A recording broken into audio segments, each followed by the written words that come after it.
to surface some of that future-looking learning, and of course it includes all of the budget materials that are submitted. One note I will make is that the way in which we have designed these contract extension materials is that they will stand in place in future years for both any contract extension conversation, but also as part of the normal reporting cadence that we will bring partnerships onto as part of the alignment with the fiscal year. Yeah, and I just wanted to add in terms of grounding this in some of that ongoing learning that we're doing. This seems maybe like a small thing, but for us in this work, working with partners, it's huge. There are many ways to collect information from partnerships, and we utilize many different methods, many types of, she mentioned sub-criteria, and we're thinking on that level about all these things. But we've also learned that this is about relationship building as well, and some of the richest and most sort of important things that we've heard from partners, we've heard through conversation. So building in these open-ended question format, longer conversations where we're able to hear from multiple voices and collect information in that way, that's just something that I'm really proud of, that we're able to build that in terms of our team and how we're approaching this work as well. So part of the process. I really appreciate all the hard work that you guys are doing. Quick question, is there any partnership whose contract is not being extended? So yeah, so the way that we have framed up the resolution here today, and I don't know, Jeff, if you want to read through that, but it is framed as upon successful completion of the extension process. So we are at a slightly different phase with each partnership, but we are looking that each partnership meets each of the criteria for the extension process before we would bring that extension. So, well, I can tell you this is a discussion we had several times as being the cluster lead on this. Can we make a judgment at this time if any of the partnerships are not, should not be continued forward? So there was active discussion on that. I would probably be the one that's pushing on, because, sometimes things with all the best intentions just don't start working out. And we came to the conclusion at this point in time, it was too early to make that kind of judgment. Jason really impressed upon me that, this is a multi-variable process and that we have not collected enough data on it yet. But we are going to have those tough conversations on the road. We're just not quite there at this moment in time, but a year from now, we might be at a totally different point. So I can tell you that was an active discussion that had some really good give and take, and we came to the point here that unless there's something during the renewal process that you're going through that is a surprise, my guess is that all the current will be renewed, but it still needs to go through the formal process. And I would add to that before I can get back to you, Terry, is that doesn't mean that we're not using what we learned as part of the contract extension process to continue working and building with these existing 8 partnerships. So because we have set this process out in a way that we have these criteria, these sub-criteria to be able to guide us, we also have what we need to guide our conversations going forward and to guide the partnerships conversation and work going forward. So it is not siloed, and it is also done very intentionally to ensure that the partnerships themselves are part of that process and reflective of that learning, because it's no value if we just bring all of that learning in-house and then do nothing with it, don't share it back with our partnerships. I just wanted to ask, because we did 2 levels the first time out, is there some tranche here that we're not talking about? Or is everybody gone? Everybody being leveled up? Or is there some sort of planning group that's still in the wings? Great question. So part of this ongoing learning is processes in which it might sound like moving to the fiscal year is really dry, but there's actually a lot of value related to a lot of this process talk. So specific to your question, Terry, around, like within which specifically. So Yakima started as a planning. Yeah, right. So pardon me. Yeah, but here's one thing that we learned is that a lot of our partnerships don't fit into these neat boxes, but rather there's a spectrum of collaboration in which there's a lot of both and specifically I work with our emerging and forming partnerships. We're still utilizing a lot of that language in which there are still folks that are emerging and thinking of strategies around what it means to recruit and retain new partners at their sort of partnership table? What does it mean to include voices, as well as those at the other side of the spectrum for implementation? We're dissolving those tiers, so it's not so neat into partnership formation and implementation, but rather we're acknowledging that there's a lot of both and so this this total cohort includes folks at the early stages as well as the end stages. And I just want to add real quick, the language in the resolution does say to extend funding to the initial cohort at commensurate funding amounts. So that means based on the award that they previously received and reflection of their work in the first year. So the recommendation for the Yakima Valley Partners for Education is brought as a separate resolution specifically because there is a significant increase in that award size. We're not looking in general to significantly increase awards in this short-term extension period, but that was a case in which we wanted to right size based on the work as described. And if I could just, because the program started just a few years ago, and actually worth noting that at the first round of grants, Abby Chen and Ralphie Shizaka were down the back, were relatively new WSAC employees in other areas. We didn't have a regional challenge grant team yet. Together, it was really the two of them over about a 90 to 120 day period to launch the first round.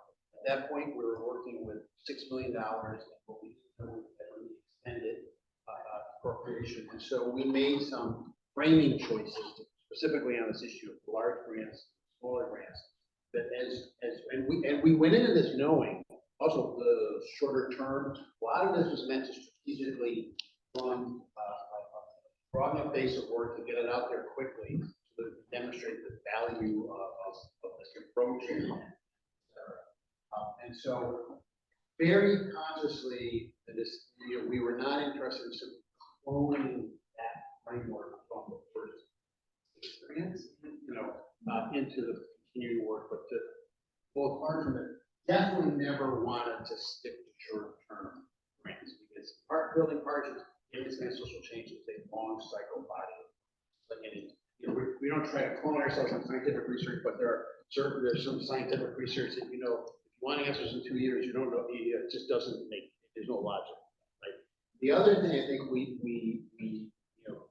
we're suspecting what happened is that making very large grants is the first step in a partnership is not a usual approach in particularly philanthropy and social change related initiatives. It is more common in federal grants, state grants.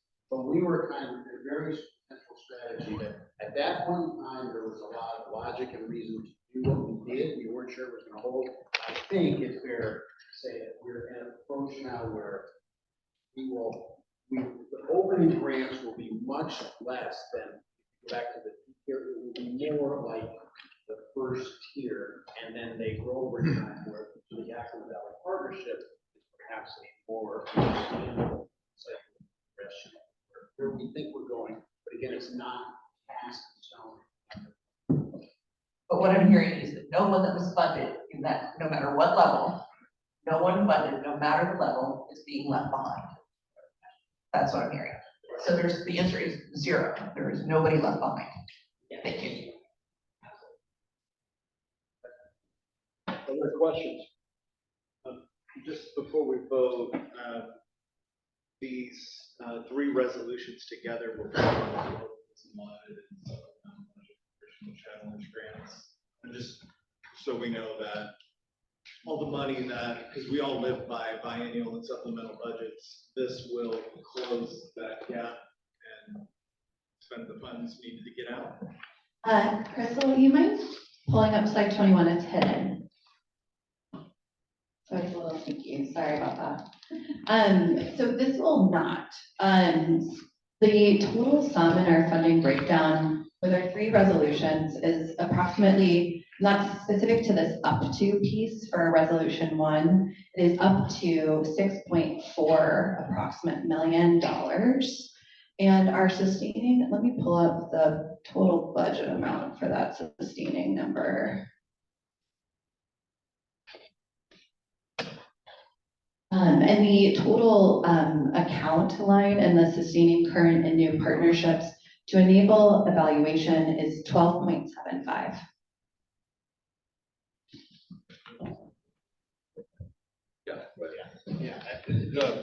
So this is a pretty challenging thing, particularly if you are used to the annual budget, right?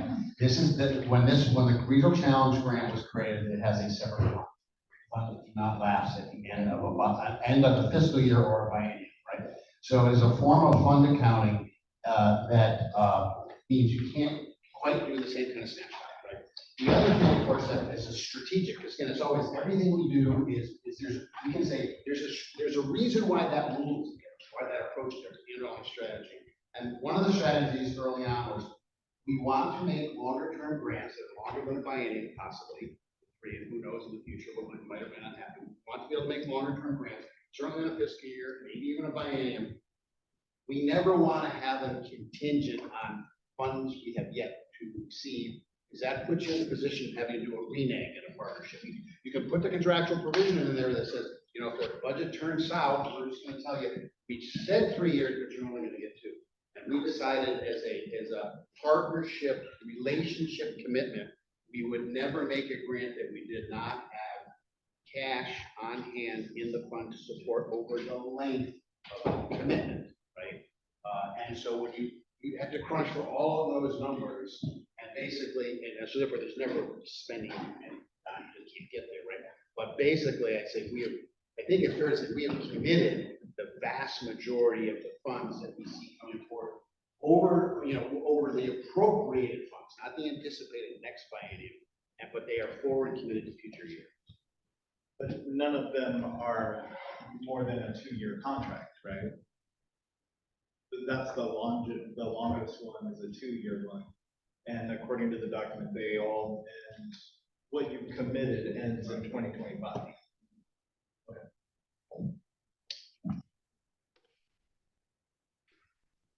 We go back to the resolutions. Yeah, that's one that I've been focused on, going through, just making sure the numbers all add, and we can balance this out and have a good reserve at the same time, because it isn't in my end. Yeah, and I'm for it. I think 1-year grants we've been involved in 1-year grants. I feel for anybody in a 1-year grant for sure. So we got 2 resolutions here. We'll take each separately. Resolution 2, group 1, is approved WSAC's increased investment in the Yakima Valley Partners for Education up to roughly $406,000 over a 15-month period, which allows it to get this back in alignment. Is there a motion to approve? Is there a second? Any further discussion? Hearing none, all those in favor signify by saying aye. Aye. Great. Anyone opposed? Okay, resolution 3. Authorize WSAC staff to extend funding to the, that usually zone where it's mid-range, to initial cohort at commensurate funding amounts for a total of up to $2.9 million through June 30th, 2025, by successful completion of the extension process in accordance with Appendix A of the existing partnership document. Your motion to approve. Here's the motion moves. Is there a second? Okay. Any further discussion? No further discussion, and all those in favor signify by saying aye.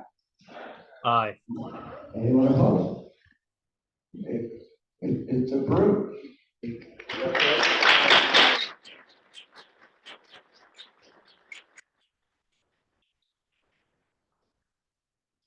I just have one quick last note on our very final slide. Of course, we plan to share any publications on early learning, as we've already discussed here today, and impacts on communities served as those become available, and likely around the time of the August meeting. But the next time you'll hear from us formally will be in January of 25 at the council meeting with the opening of the next request for letters of interest. And again in May, this time next year, when we bring additional recommendations for consideration. So thank you so much. Okay.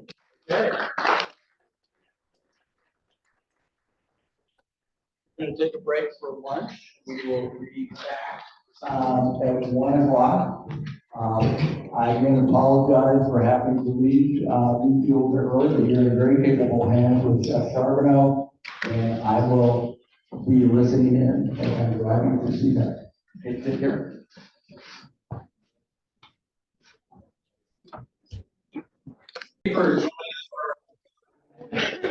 That's for our afternoon session. Council members, you do need to hit, approve on, start my video on your screens, so that you're back on getting that.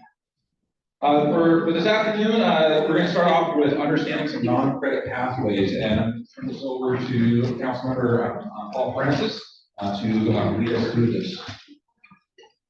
Thank you, Mr. Chair.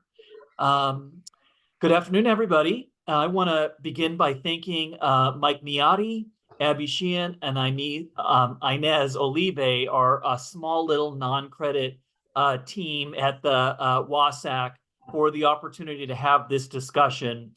We're joined today by a distinguished panel of experts to discuss the world of non-credit coursework and programs. Council members, I do want to note that this is an introductory conversation. So today is an opportunity to ask questions, learn, dialogue about how these programs can connect to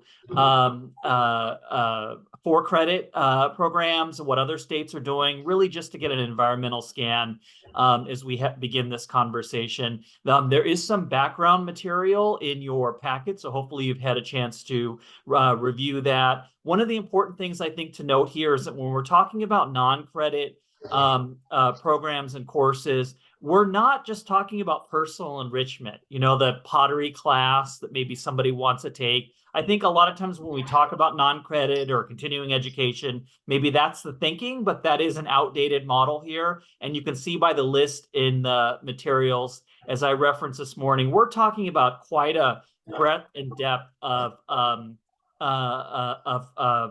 available options out there. This complements a discussion that we had at our last State Board for Community and Technical Colleges meeting on continuing education that focused on non-credit options connected to workforce. I do want to note, council members and guests, that what we're discussing today connects directly with our state attainment goal, as well as our strategic action plan. And that there is an absolute focus on equity here when we're talking about non-credit. Think about how many immigrants and refugees, for example, access non-credit learning to sharpen their skills for the labor market. So this really is something that does have an equity focus that I think is important to mention.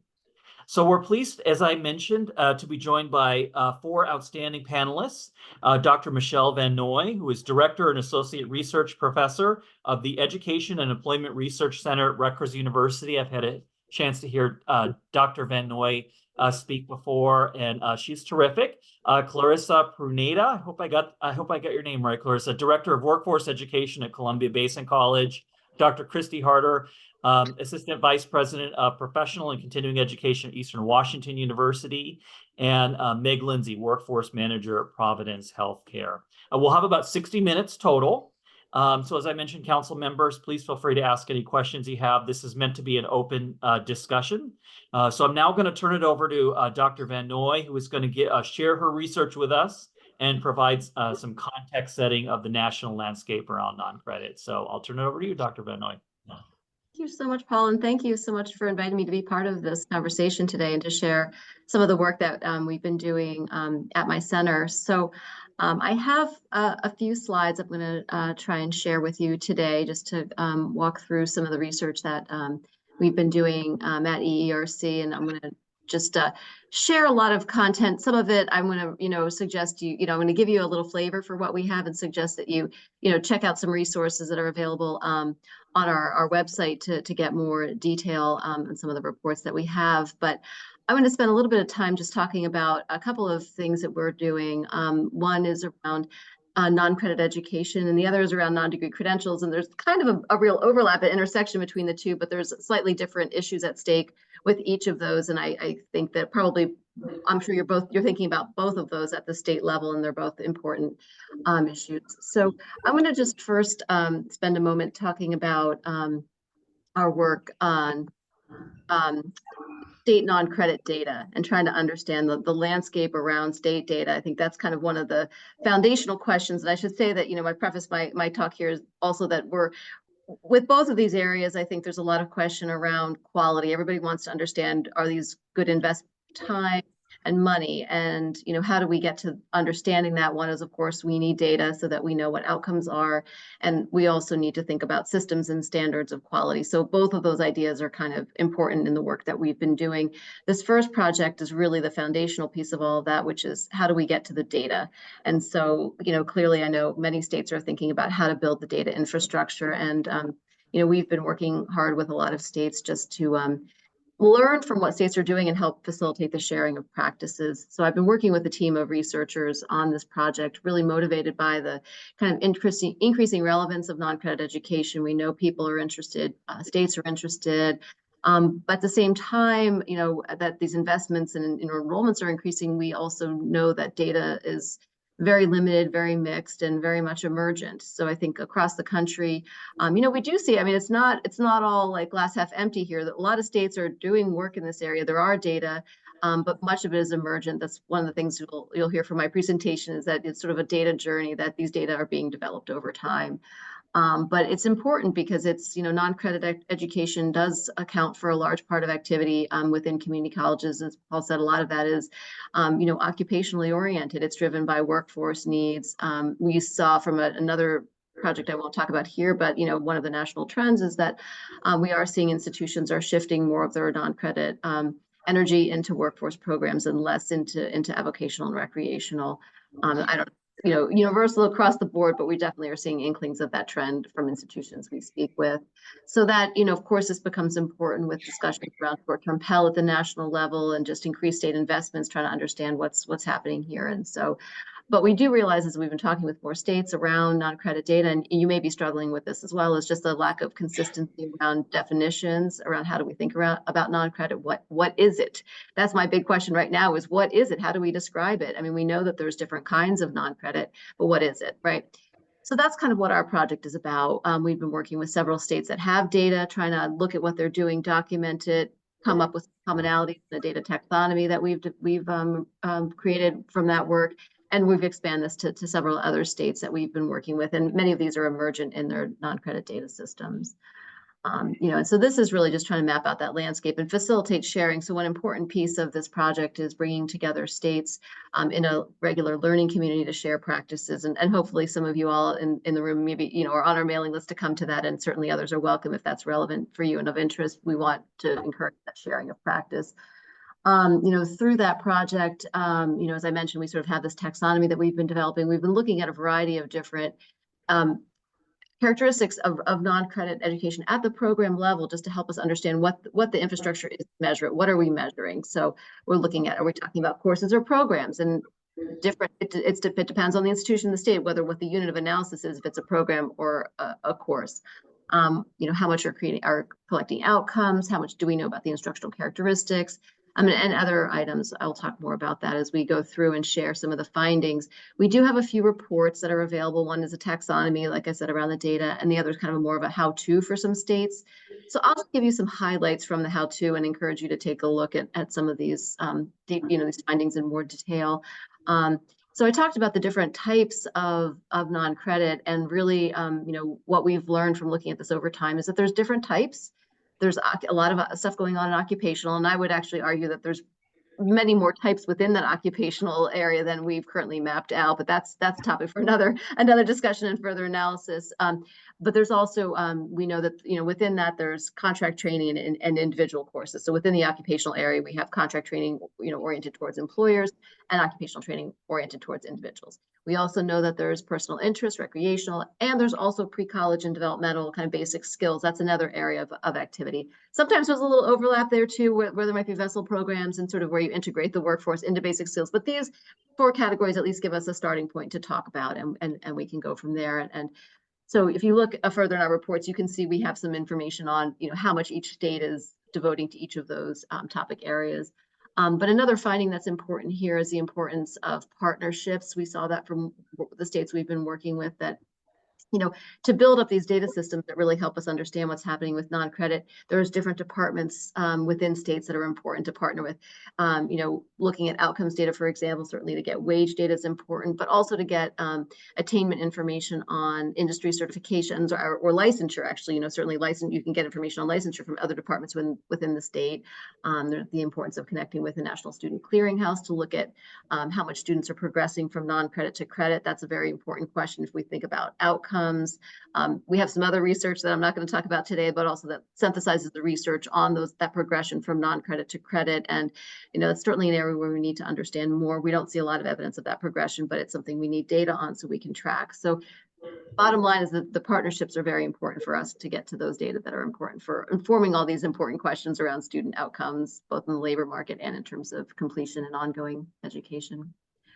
Funding is also an important driver here. I won't get into all the details with that, but certainly I'm sure you can infer from your own context the importance of funding as a driver for collecting outcomes here. And those are sort of some foundational elements and motivations for collecting non-credit data is sort of mandating the reporting. We see that happening in some states, legislatures moving to require that. Certainly the impending Pell Grant conversations motivating that. We've seen some states talk about the importance of data in making the case for funding and making the case for the contributions of their colleges and the role of non-credit in contributing to the education of the workforce. As I mentioned, kind of making the case also for the non-credit to credit transitions as colleges are increasingly concerned about enrollments. The non-credit certainly could be another area where more enrollments would be coming from if we can better understand what these transitions are and facilitate that process happening more. And then, of course, the push for quality to make sure that students are getting something of value through these programs.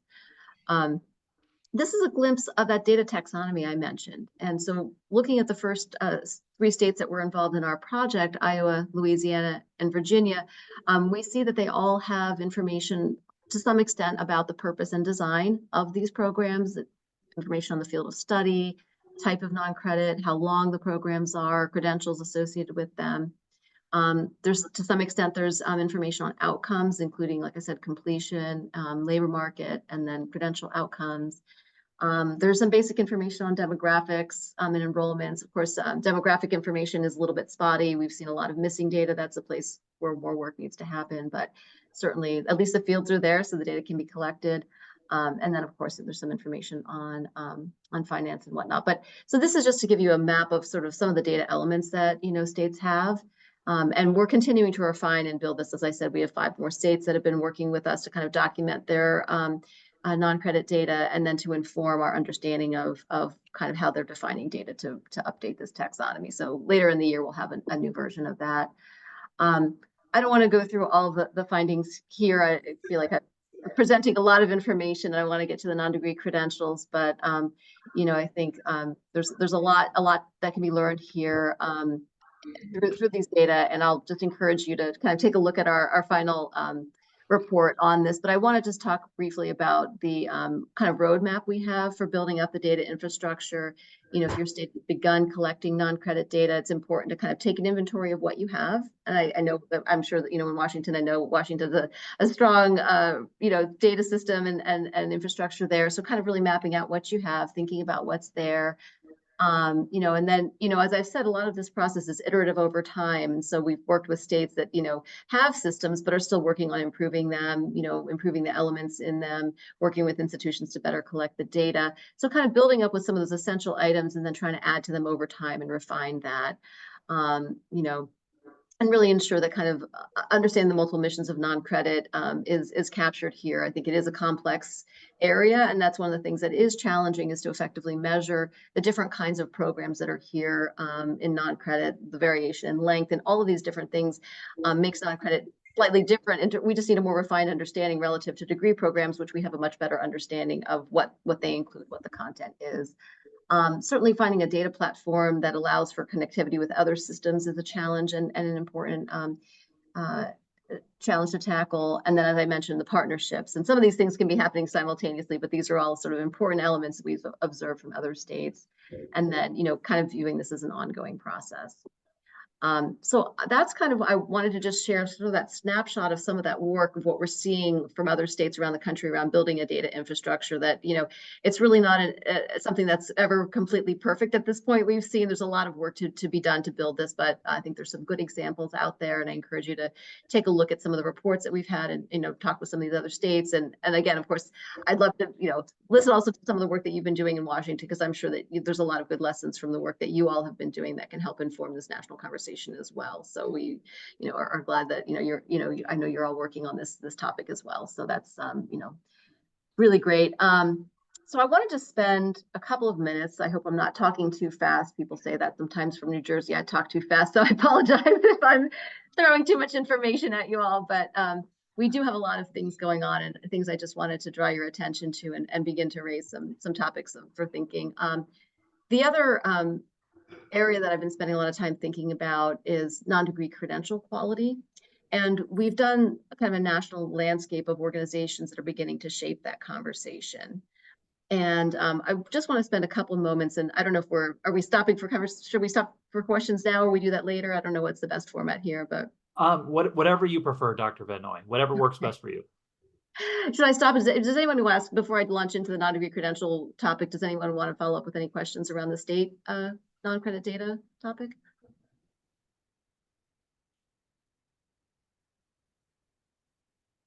I do not see any hands in the room. Okay, all right, so I'll just keep going. Sorry, I'm tossing out lots of information. Hopefully it's helpful. So looking at non-degree credential quality, we did the scan of, trying to understand all these systems that are currently emerging. I mean, it's in some ways it's like the non-credit data issue, which is, it's a big topic. Everyone's interested in trying to get their hands around it, and there's lots of different developments here.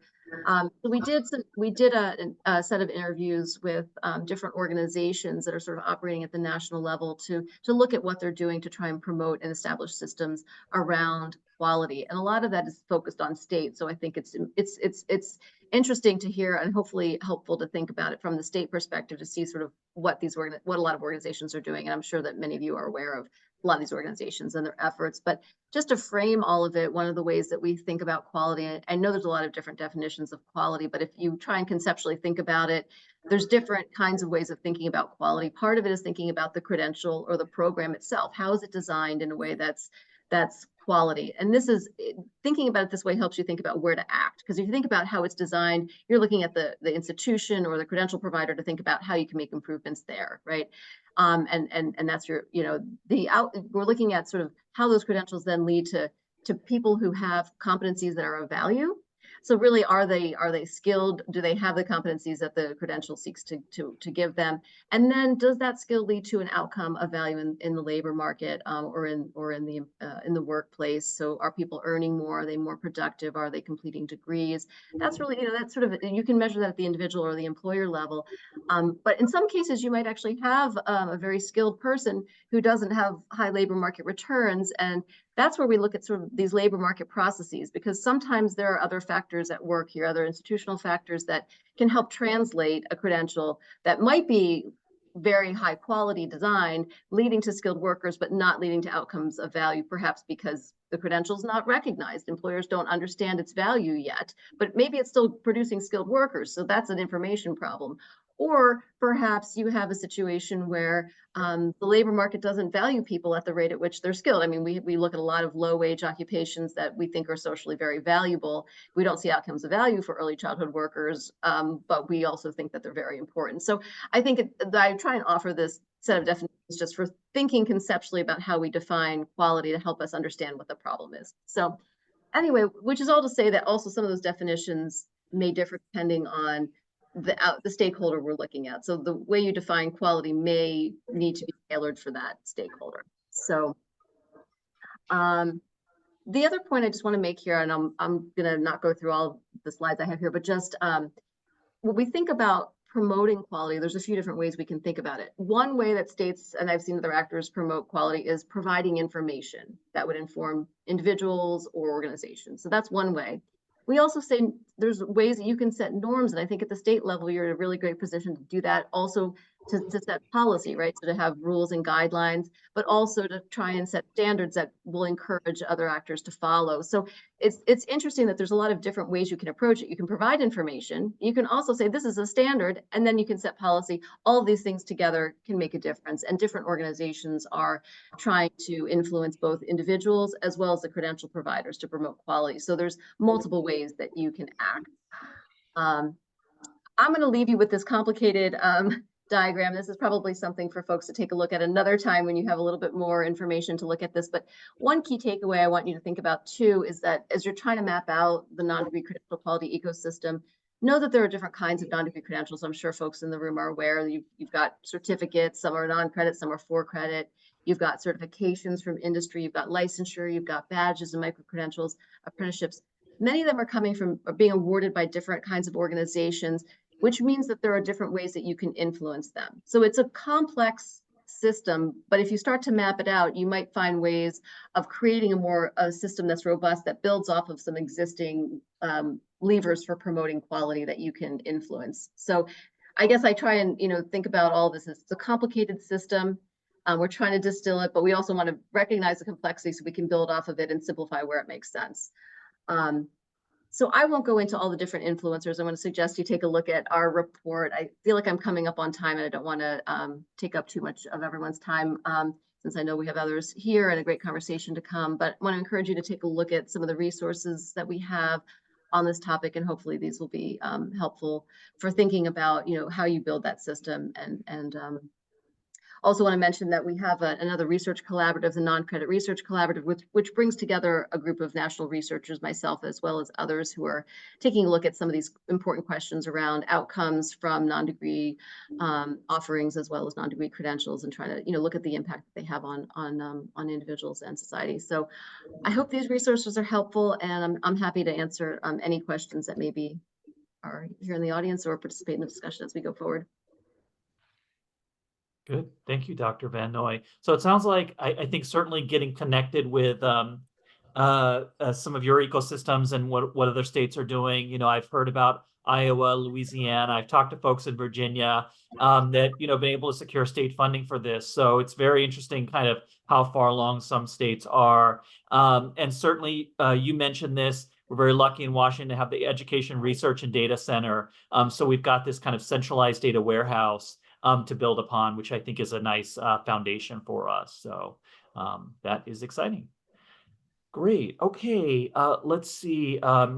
Crystal, do we have our colleagues from CBC and EWU here? We do. Oh, okay. Let me turn it over to Clarissa from Columbia Basin College. Clarissa Pruneda, I hope I pronounced your name right, the Director of Workforce Education. Good afternoon, everyone. Yes, hi, Clarissa Pruneda, Director for Workforce Development at Columbia Basin College in Pasco, Washington. Excited to be here with you all. Just to share a little bit about continuing education at CBC. All of our CE options are non-credit at this time, and we just this year in January, we decided to focus more on workforce trainings because that is the need in our community. So some of the workforce trainings we offer currently include forklift, both in English and Spanish, traffic control flagger, CDL. We offer an automotive EPA 609 air conditioning class. We offer folks who need to brush up on their welding skills to get into welding. We offer our welding labs as well. We also offer a lot of continuing education that healthcare providers need, BLS classes, airway management classes. So we really focus on emphasizing that people are looking for different pathways that may not specifically be on the credit side. And so we get a lot of folks asking, do I have to be a student at CBC to take this course? No, you do not. We are an extension of our campus, and so we really try to emphasize that all these courses are available to our community, And to anyone who may need a pathway to get into the workforce, they're looking for some sort of certificate or credential to get them a job. And that's what we have been focusing on. And we hope to continue growing that. And we are really connected with our industry partners to hear their needs, because more and more industry is recognizing that continuing education is a way for them to get their employees trained. And so that connection there is priceless. Listening to their needs kind of it guides us as to what programs, what courses do we create next that our community needs.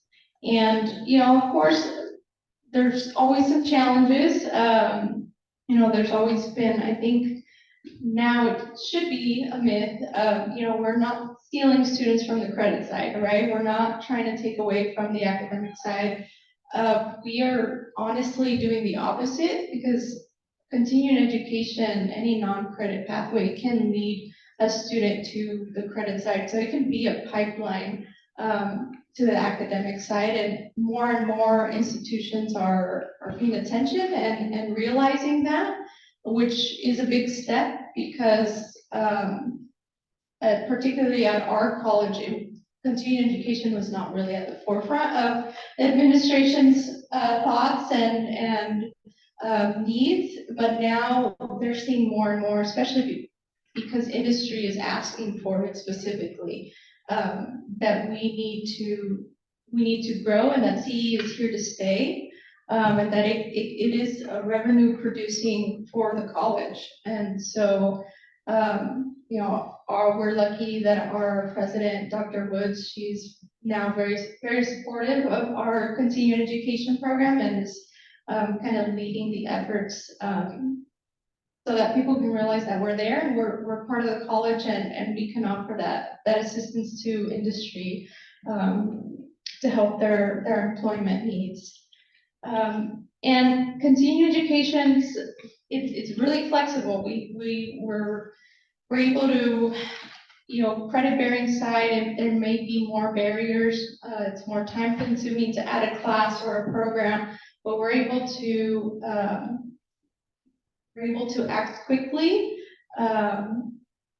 and stand up a course in a matter of days. I just did that last week with one of our automotive classes. So if the need is there, we'll listen, and there's a long list of things that we're working on, but some of the ones that we're working on, and we need a basic construction course. So working on that, I just hired an instructor to start building that curriculum, pesticide applicator, a basic welding course, and that's just a few of the things I'm working on that we've heard from industry is needed, especially in our area that's really focused on agriculture. So, and as you know, there's construction everywhere, so that's a big topic right now.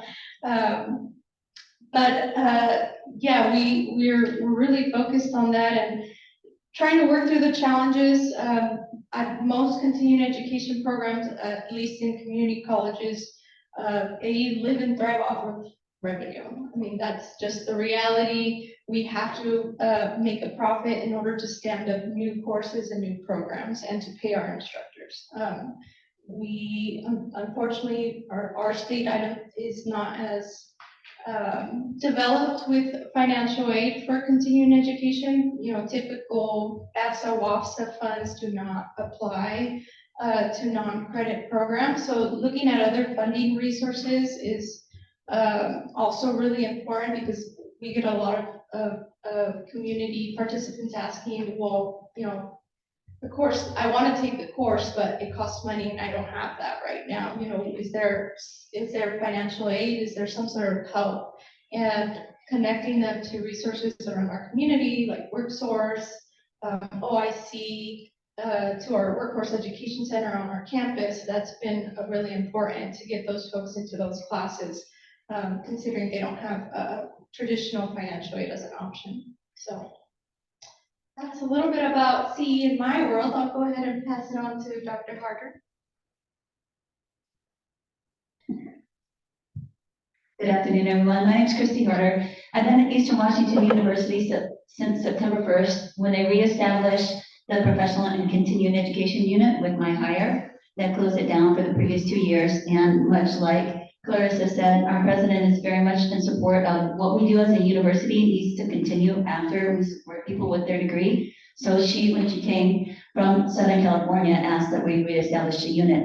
And I want to thank WSAC, namely Dr. Inez Olive, for the opportunity to be at Eastern, because Paul referenced it earlier, all that NGA grant that WSAC received and they subcontracted to Greater Spokane Incorporated. I was the lead for that work during that time.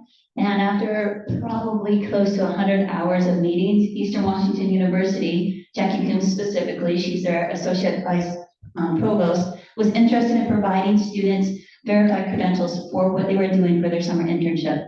And that's what I was selling through learning and employment records, was verified credentials. So institutions, including business partners, could provide employees as well as learners what their record systems are, so they own that, and they house that inside of a digital wallet. They don't like using the word wallet because everybody goes to the iPhone wallet. It's not money-based. However, education does support additional income. So when they subcontracted GSI to do that work, Eastern and then Providence Health, who Meg Lindsay is representing, collaborated with me at GSI to create that learning and employment record ecosystem. Merit was the technology that we used during that time to establish that ecosystem, and by ecosystem, that meant that students were able to receive the digital credential. So when you guys get through a course or you do your summer bridge partnership, that's what we established. You earn verified credentials, you house them inside of your learning wallet, and then employers on their site can use that wallet to help quicken the hiring process. And this all correlates to what's going on in Washington State with House Bill 2216, where state employment now needs to reduce the barriers by minimizing 2- and 4-year degrees and lining up skills-based hiring processes. So the work that we're doing at Eastern by reestablishing our continuing education unit wants to connect to that. And I'm saying that because I get to be the assistant vice president and hopefully influence us as a university to do that work across our university, but I'm staying within my wheelhouse right now.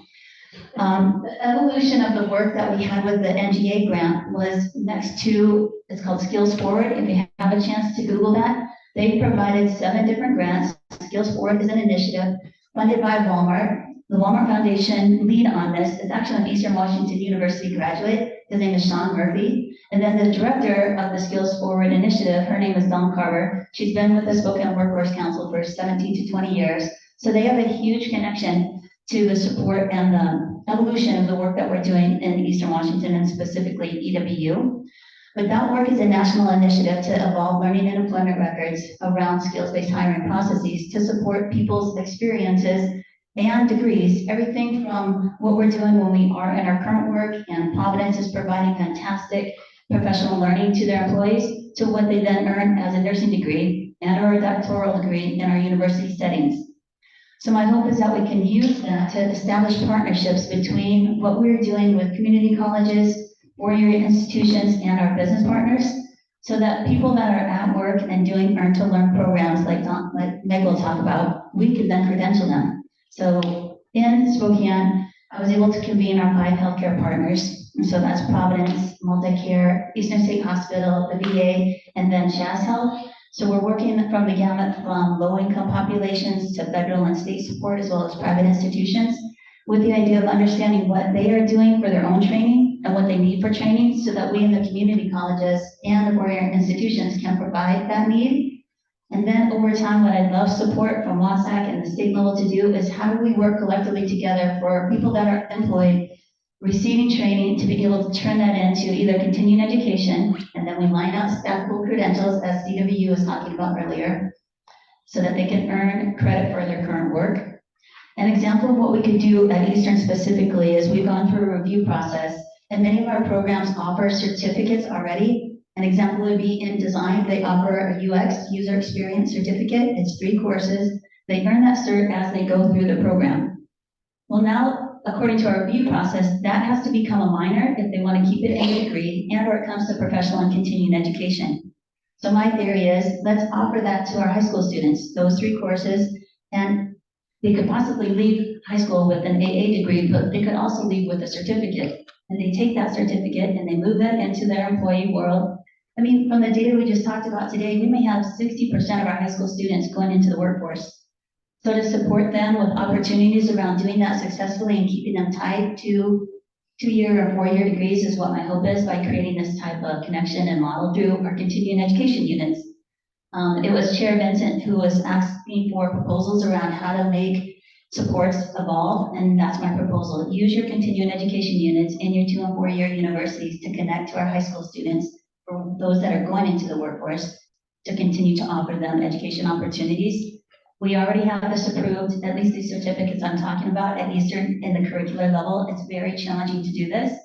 So we offer them for non-credit, which allows them to not sit inside of the academic calendar, meaning you can take courses at, 3 PM on a Saturday versus staying within that time frame of the education calendar. We can offer quicker, we can offer for a shorter time.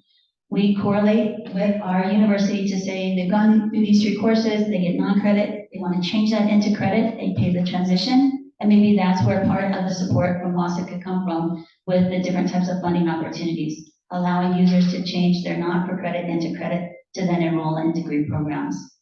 Dr. Van Noy, I want to shout out to you. I've been using your data as well as Dr. Jones's data to help promote and support what we're trying to do in continuing education at Eastern. So thank you for your work on a national level. And I'll turn it over to Meg Lindsay. Yep. So I'm Meg Lindsay. I'm the workforce manager for Providence Healthcare, and I wanted to just talk a little bit about Providence itself. We are a very large system. I cover Eastern Washington and Western Montana, which allows me to cover Spokane, Stevens County, and then the Tri-Cities area at Walla. But we also have, a series of hospitals on the west side, and then 6 other states aside from that. So my role is really around external recruitment and then internal caregiver. That's what we call our employees, caregivers, internal caregiver pathways. So a little bit about our talent demand landscape. In Spokane and Stevens counties, we employ about 6,000 people, and on any given month, I have between 600 and 800 openings within my hospitals and clinics. So, really honestly, we're never full. Our vacancy rate is coming down, which is awesome. But we still need to be looking at innovative talent, recruitment, and retention strategies. And I want to make sure I point that out, right? Because it's all about hiring them, but it's also about keeping them with us and allowing them to grow with us. So we have in Spokane a series of earn to learn training programs. One of them is a true apprenticeship, and the other 3 are truly just earn to learn opportunities, where we have a certified medical assistant and phlebotomy training program. Those are 2, where we actually hire cohorts at 40 hours a week, and then we provide the training for a 8 and 12-week experience, and then certify that learning with testing and licensing at the end of that learning. And all that whole time, employees are employed. So we're supporting that individual to come in and work with us. We're supporting their employment, but we're also supporting their learning.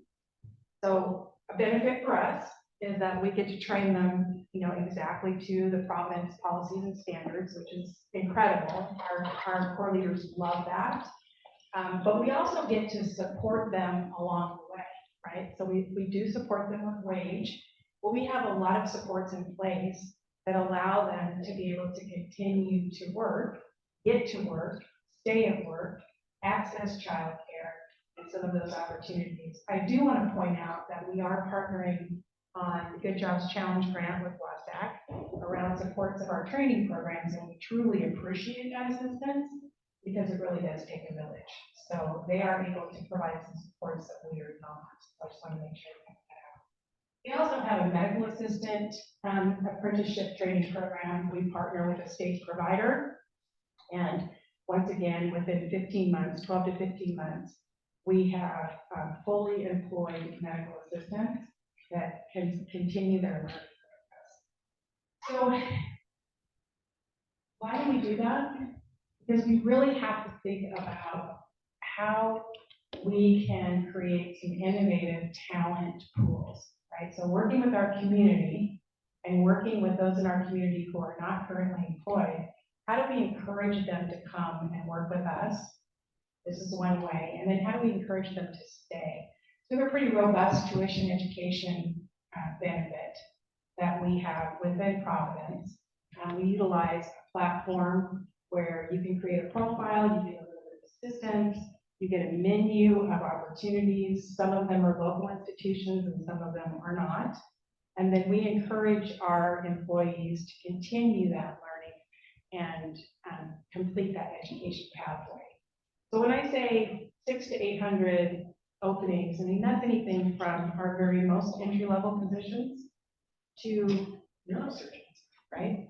So the pathways are endless for us. And so what we want to do is get those people in the door, have them understand what a healthcare career is, have them experience that. I think earlier someone mentioned that you have a lot of students that may enter into pathways and not really understand what that is. This is an opportunity for individuals to come in, work at that entry-level certificate opportunity, and then view every other opportunity within the hospital. We're super excited about that.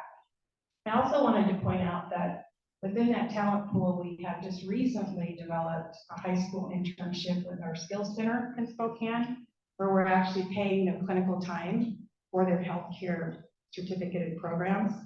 So we're actually asking those students to come in and work with us for pay while they experience their clinical requirements.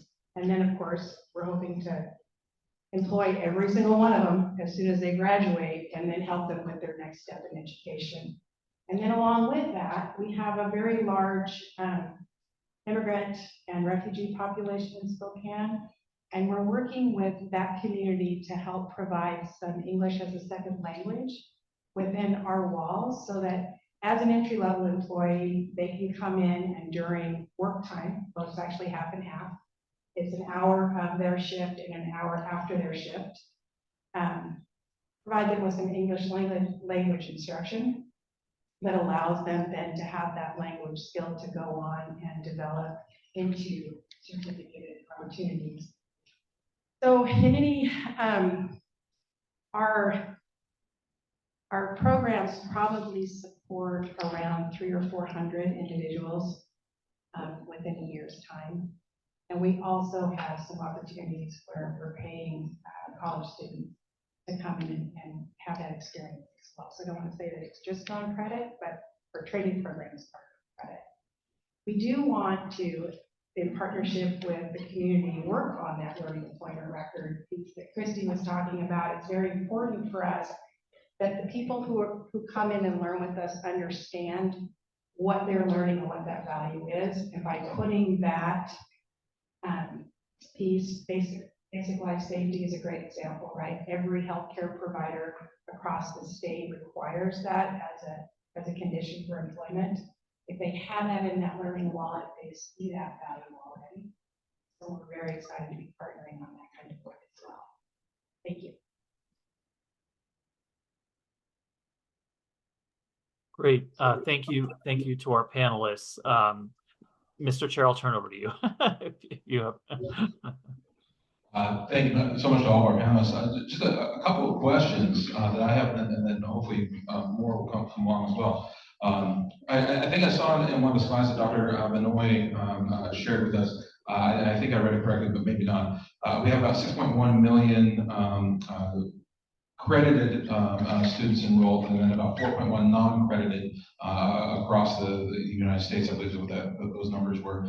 Is that similar for our local community colleges, YVC, was here and others? Are we about 60% for credit and about 40% not for credit? Is that, or Paul maybe to answer? I'm not sure who to direct that question to.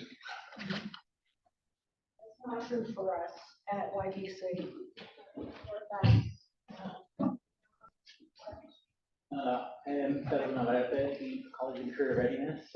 We have around, over the year, 1,500 students that are part of our program, so I would say it's about a quarter of the college. For those on Zoom, I'm not sure if you heard that, but YVC was reporting about a quarter of their students or so. So then just a follow-up to that. You know, as we think about the possibility of the non-credit having some sort of credential attached to that is very intriguing. And I wonder how folks are thinking about that across the room, particularly as we explore this kind of new territory. That's a very interesting concept. And of course, I have a million questions swirling of how many non-credit courses would it take to make a credential and whatnot. And so I think that's where that quality issue comes in. Any thoughts or comments on that? Dr. Van Noy referenced it too around the quality of that. So the reason I brought up the fact that the ones that I'm suggesting that we transition from credit to non-credit, and it could be offered for credit through our unit as well. Professional and continuing education can offer 4 credit courses, just not degree-related courses. But that's my point, right? It's like, let's offer that and connect it to a degree when people are ready to enroll. Eastern, the certificates that I'm referencing have already been through the curriculum approval process, and that means it's been vetted by a plethora. That takes about a year's time to get approved for the certificate. At Eastern, according to our policy, academic policy, it has to be 15 credits or more to earn a certificate. It's not the case in every university. And then you referenced too about the continuing education, non-credit versus credit. In our wheelhouse, we just got started this past September. So we have continuing education offerings for our educators right now that have been taking place for years. We just contracted with Ed2Go. That's another third-party vendor. They offer 700 courses all online, 150 certificates, and we'll be doing that intentionally. And at the same time, we'd like to build partnerships with our faculty and staff who are experts in their fields to provide those courses in our local area to just make a better connection and have that one-on-one component as well. I just was also going to offer the, I think that's a great observation, and many other states and institutions have done that, have taken that opportunity to use industry certifications as a point of transferring, of validating sort of credit to transfer from non-credit to credit. So just as for reference, Michigan has a website where that information is available in their state through processes that they've worked on. Ivy Tech Community College has that, and there are other places as well. But you know, I think that's a really rich area to think about exploring. I just want to clarify my earlier comments. So the non-credit that we do is what we call CCR, College and Career Readiness. It's basic skills. It's GED preparation. Back in the day, I've been around 29 years now, so I can talk about in the old days. We had a grant for a small business development grant from WSU, and we had a staff of 3, I think it was 3 full-time people, we did short courses and programs, mostly for business and industry in the area, but it had to be self-support. And what we found was that over time, the businesses didn't want to pay the actual cost. And so we ended up having to subsidize it, which was not a good thing to do for us.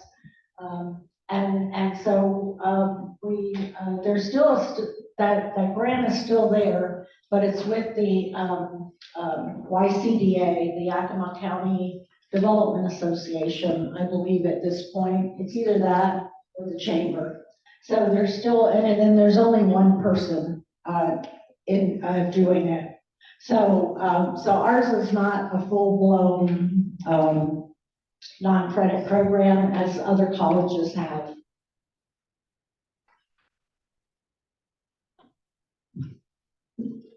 President Kaminsky, before you left, I was trying to grab you before you lost the microphone. What percentage were employers willing to pay? Is there a ballpark?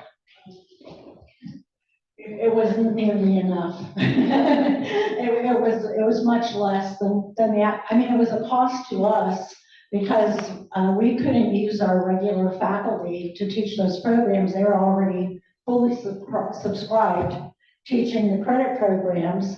And we had to find part-time faculty from the industry, and they wanted to be paid more, you know, than what the companies were willing to pay.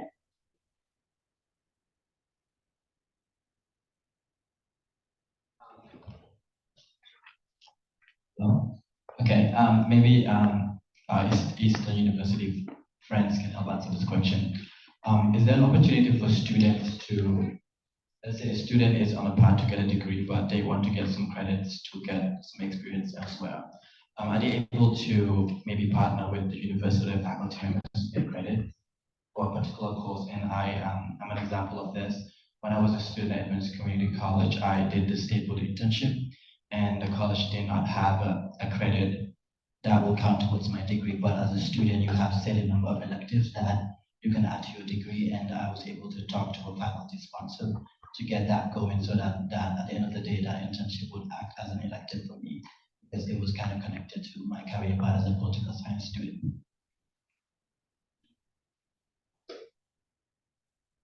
So I think that's what CWU was talking about earlier, is that we have to make that more systemic across our state, if not our nation, so that it's not just individual education institution based. That's typically that would be my response. It depends on the institution. And the other tricky part about internships is that counts, if you're going to take it for credit, that counts towards your federal funding. So you have to be careful about what you're counting for your credits, because that might take away from a required course, and then you lose your federal funding. Yes, and also academic credit for prior learning is also a resource that institutions use to give credit for experience. And so I love listening to this because just to see how innovative everyone is being, and how quickly you're responding the things that are coming out of Eastern, and then also what you were talking about at CBC, to be able to create a course on demand and to meet the needs of industry. These are the amazing things that higher ed in our state are doing. Continuing education, and I'm harkening back my 20 years ago when I started at a community college, has been around forever, as far as I know. Have we harnessed its power? I don't think so. I don't think we have. But we have learned a lot of things over the years and experienced through it, and we have survived some pitfalls. I'm thinking about the equity issues that fall into programs that are non-accredited, that typically end up being weighted with certain demographics and certain jobs. The things that we learned about decades ago, when CNA was the thing that was going to get you to an LPN, that was going to get you to an RN, that's going to get you to a BSN, and then we found out that people weren't doing anything after the CNA and in droves. And so for me, a lot of the things that I think about when talking about non-credential or non-credit credentials is the things that you guys were talking about making those connections on the pathways from this start to the end, and what are the metrics there that we can support. And so I guess my question is, given the growth in demand and continuing education and the viable resource that is there, are community colleges bringing continuing education into their guided pathways initiatives as part of the vision for moving from non-credit to credit to degree to transfer to sustainable living?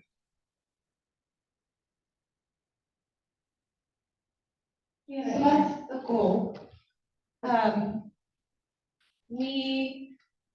We realize that the pathways need to be there from non-credit to credit, especially because a lot of our programs are taught by faculty that teaches credit-bearing classes.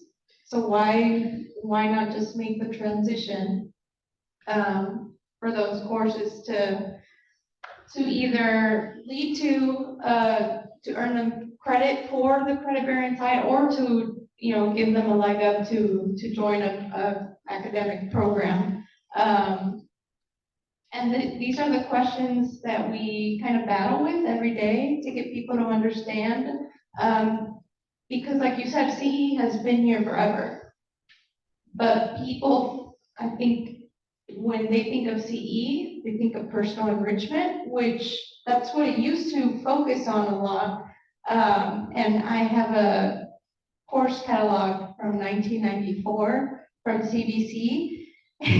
And it's like water basket weaving and painting. And so that's the idea that I think a lot of people have, but because now the transition needs to be getting people into the workforce and then giving them that opportunity to get into the credit bearing side.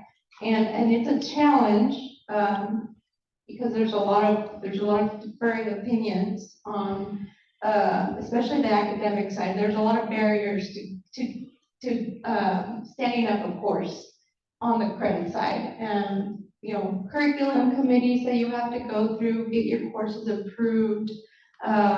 And so it's just changing that mindset that we don't have to be in the box that we've been in. And it's a battle, it's a conversation I have almost on a daily basis. So.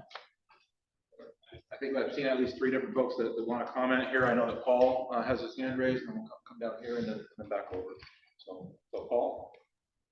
Thank you, Mr. Chair. I was going to ask, Ruben mentioned the academic credit for prior learning piece, which I think is really important and probably worth additional discussion. But I'm wondering for Director Pernita and Dr. Harder, if do you have dedicated advising, for those in non-credit programs or supports or anything like that? I'm just wondering kind of the extent to which you've maybe built out some of that architecture a little bit.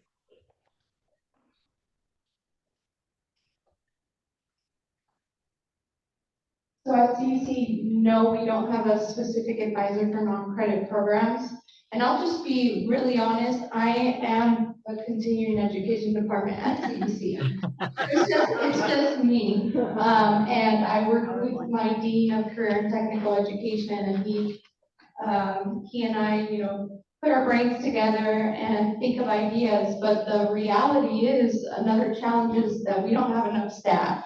And continuing education requires a lot of customer service because we do have a lot of different people coming to us. We also have a lot of immigrants and refugees seeking training.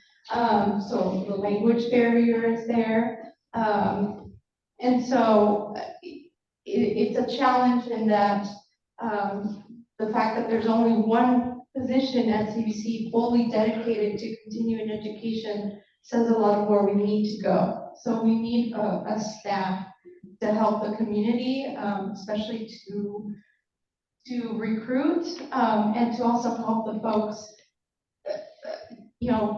there be more of a focus on, okay, well, how can we work with the credit side to transition these students into our credit bearing program. So yeah, there's a lot of work that needs to happen at CBC. At Eastern, we have 2 people in the department, myself as the AVP and then a business manager.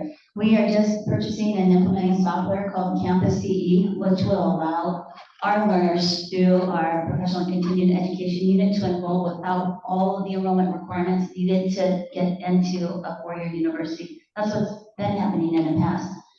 So the advising part, Paul, on our end really has been a lot of just how do you get enrolled? And now that's going to minimize those expectations or those conditions. I mean, people literally have to get their transcript to enroll in our craft beer certification.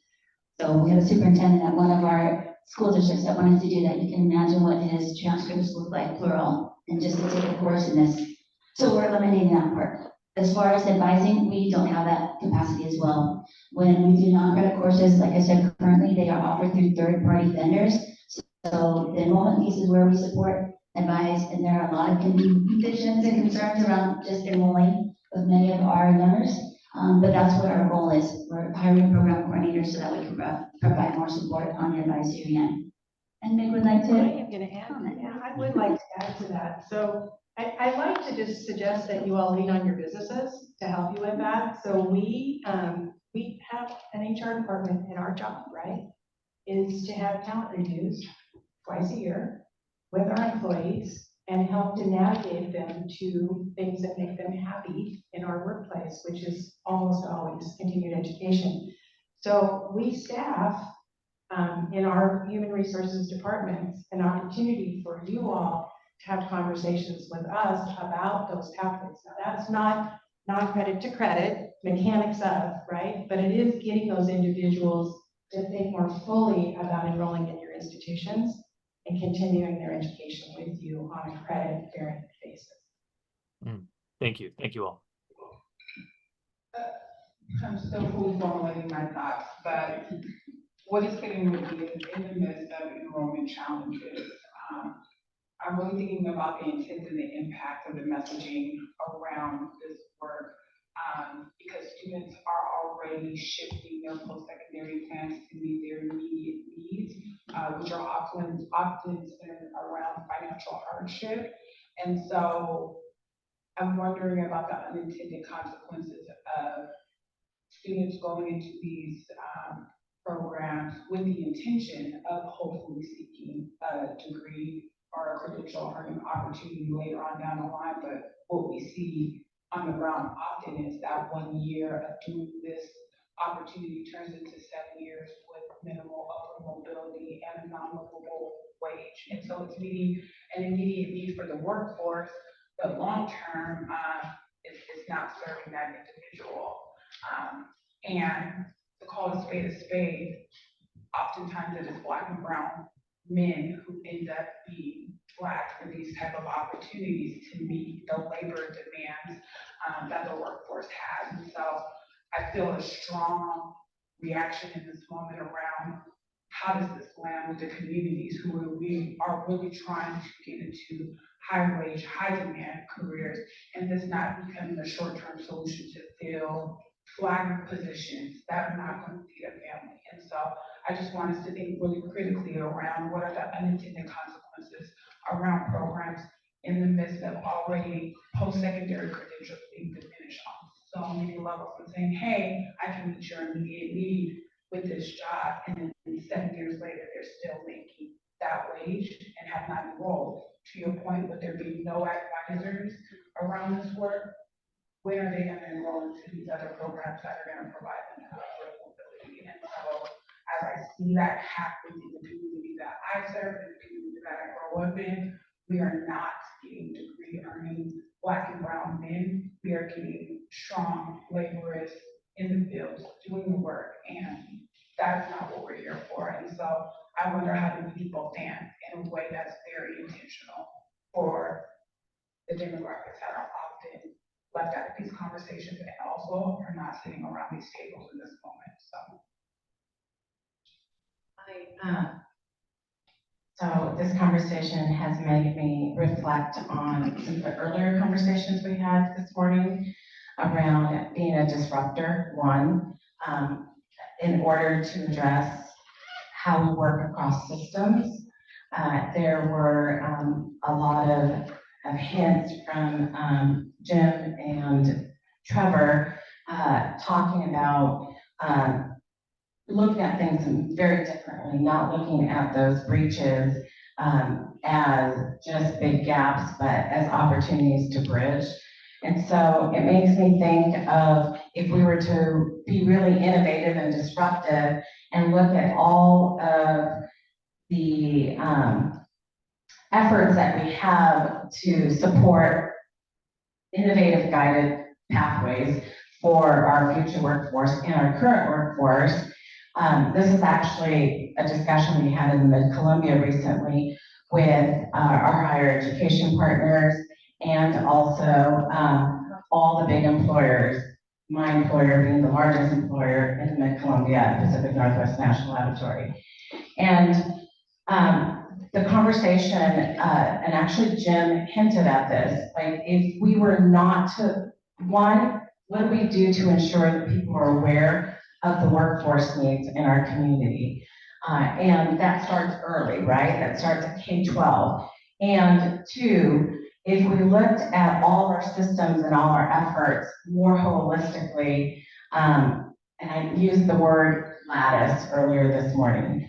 And what I meant by lattice is having a clear map where one could see where they start and end on their pathway, taking all the things we talked about today into account. An example of what that would look like would be if we worked with our apprenticeship programs in our unions, like electrician, for example. We know that the community college system already has a very robust way of working with our unions and our technical spaces to provide credit for professional or prior learning already. They already get that credit as part of their efforts. And if I, as a high schooler, understood that that is something I can immediately get that fits my particular background and need and experience for my family, which is getting the job sooner than later, I may choose to go to electrician. However, as an employer, some of the things that we're looking for, especially some of the employers with these high technical need areas that do require degree programs in some cases, I'm looking to A, retain them here in Eastern Washington and keep them where they see their own personal growth for continuing to grow and bring in wealth and sustainability to their family. So if I start as an electrician and I'm now worked for 5 years and I've demonstrated strong leadership skills, I would want an opportunity to see on that lattice map where I could either become a project manager or a manager or start a electrical engineering degree program. Whatever is going to allow me to continue over my work span to grow. And as an employer, we're very supportive of that because that helps us keep that employee with us and growing as we're bringing in new employees, having employees who meet the next level of need of our workforce would be important. And that would include non-credit programs, right? So you can have non-degree, non-credit programs as part of that lattice. And so you can start, like I said, with somebody who gets credit for the work they're doing as an electrician. They start in that space at the community college level, and eventually our 4-year degree-bearing institution would also benefit for that. But I think that if we're to be really innovative, understanding like what our short list of workforce needs for our communities are and doing what Jim and Trevor suggested and sitting around the table and being very disruptive to what we're historically used to and looking at opportunities to build that map, that we could really make a shift and also help our community to Savita's point, especially here in Eastern Washington. There's huge opportunity to, break generational poverty and create growth in our workforce, and of course, meet our state attainment goals as well. I just want to clarify, my name is Sativa. And then secondly, employers have to be willing to provide that level of support. And what we have seen recently and historically is not examples of that. We are taking students into very toxic, disruptive spaces. And so there's also some work that has to happen at the workforce level that are able to receive the students that we are seeing. So I also want to just bring that up because that is oftentimes a challenge as we have tried to increase apprenticeship, and especially labor industry jobs, which are great, amazing opportunities, but the culture within those also have to shift to be able to receive the students. They need to be at the table as well. I think what we are hearing at the moment is that we need more time on this topic.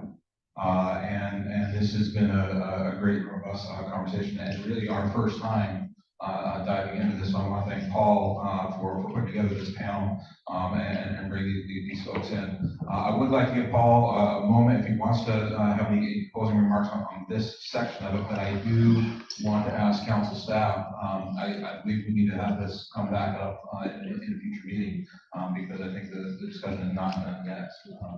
I look around, I think I'm seeing a little bit of agreement there. Paul, any closing thoughts on this session? I want to thank all of our panelists for being here today. I want to thank the WSAC team. I will loop back with Mike and his staff to Mr. Chair's point, and we will continue the discussion. So thank you all very much. Much appreciated.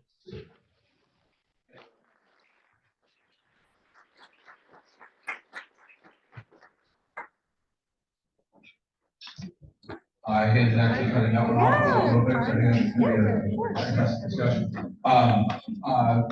We do have another item on the agenda now. I'm moving over into a papers discussion. I believe I'm going to turn this over to Ruben.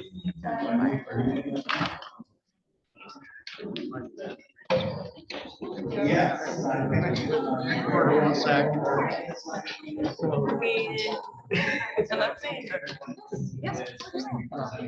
Oh, appreciate that. I was gonna ask. Thank you for starting the conversation. Yeah. Thank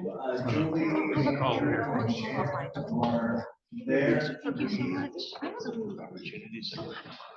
Go ahead and turn it over to you all. I mean, I think in the email, I just want to say, thank you to these incredible experts that have worked around admissions in our institutions. Thank you to many of the people that are around us here today who have been involved in conversations about this. And without further ado, I'd like to turn it over to you.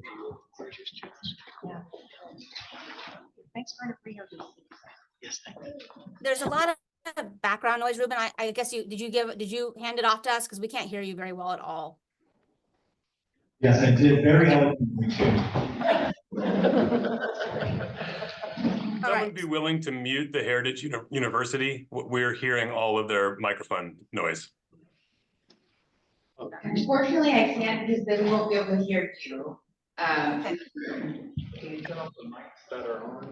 We will. They're hearing us through those speakers on the ceiling. You're going to be good students and you're going to be quiet now.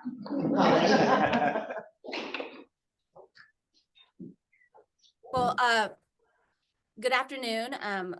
I'm Julie Garver with Director of Policy and Academic Affairs at the Council of Presidents, and I'm joined by my colleagues Andrew Bruick and Shannon Carr, who will introduce themselves as they come up in the presentation. We are here to present to you about the Washington State's minimum admission standards and overall an overview of proposed revisions that we submitted initially, started this work in 2022. So this is an item that has come before the council a couple of times, and we're excited to talk to you about the revisions we're posing and the work ahead. Next slide, please.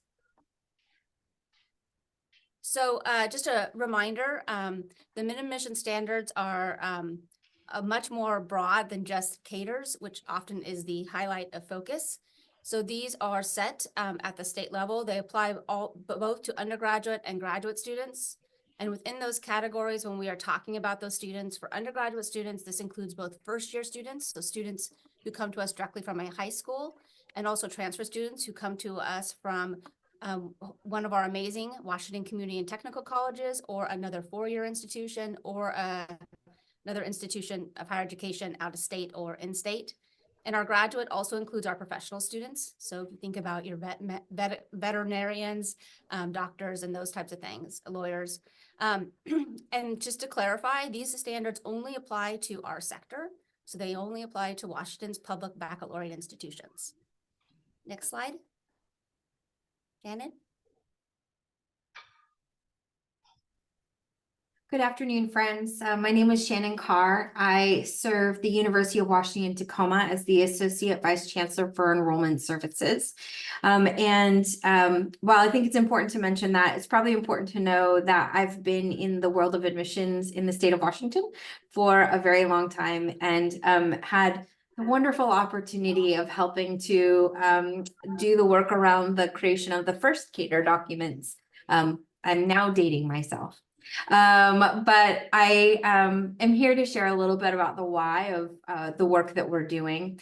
Some of the revisions that you will see proposed are seeking to address some of the following concerns. One, we have experienced a challenge in accurately identifying students' academic work and understanding how it meets minimum admission standards.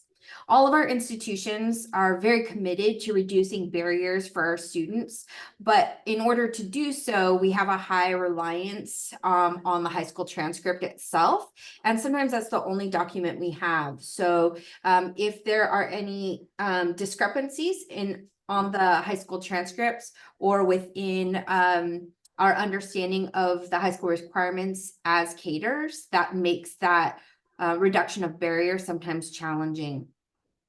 The four-year institutions in the state receive transcripts from our academic records from over 250 different high schools. And there's different naming conventions and certainly a different understanding of the minimum admission standards at each school. And so there's wide variation from district to district and even school to school. What we're noticing is a high number of high school transcripts that don't accurately record the high school coursework as meeting minimum admission standards. Some of this is due to turnover at the high school level. It's similar to some of the turnover that we're having at the four-year level as well. We've noticed that there has been an increase in students not meeting the minimum admission standards, and that those students are not eligible then for the guaranteed admission program and then filter into our alternative admission options as all of our institutions do holistic review. But as a sector who's very interested in creating more direct pathways and being more transparent with our students, we want to see more of our students seeing themselves as college eligible through these standardized programs. And then last, we do think that this has some impact on the retention and completion of students in higher education, just generally. Next slide, please. So the intention of our revisions really focus around increasing the clarity and transparency about the minimum admission standards and to give districts and schools guidance on how to accurately reflect student coursework on the high school transcript itself.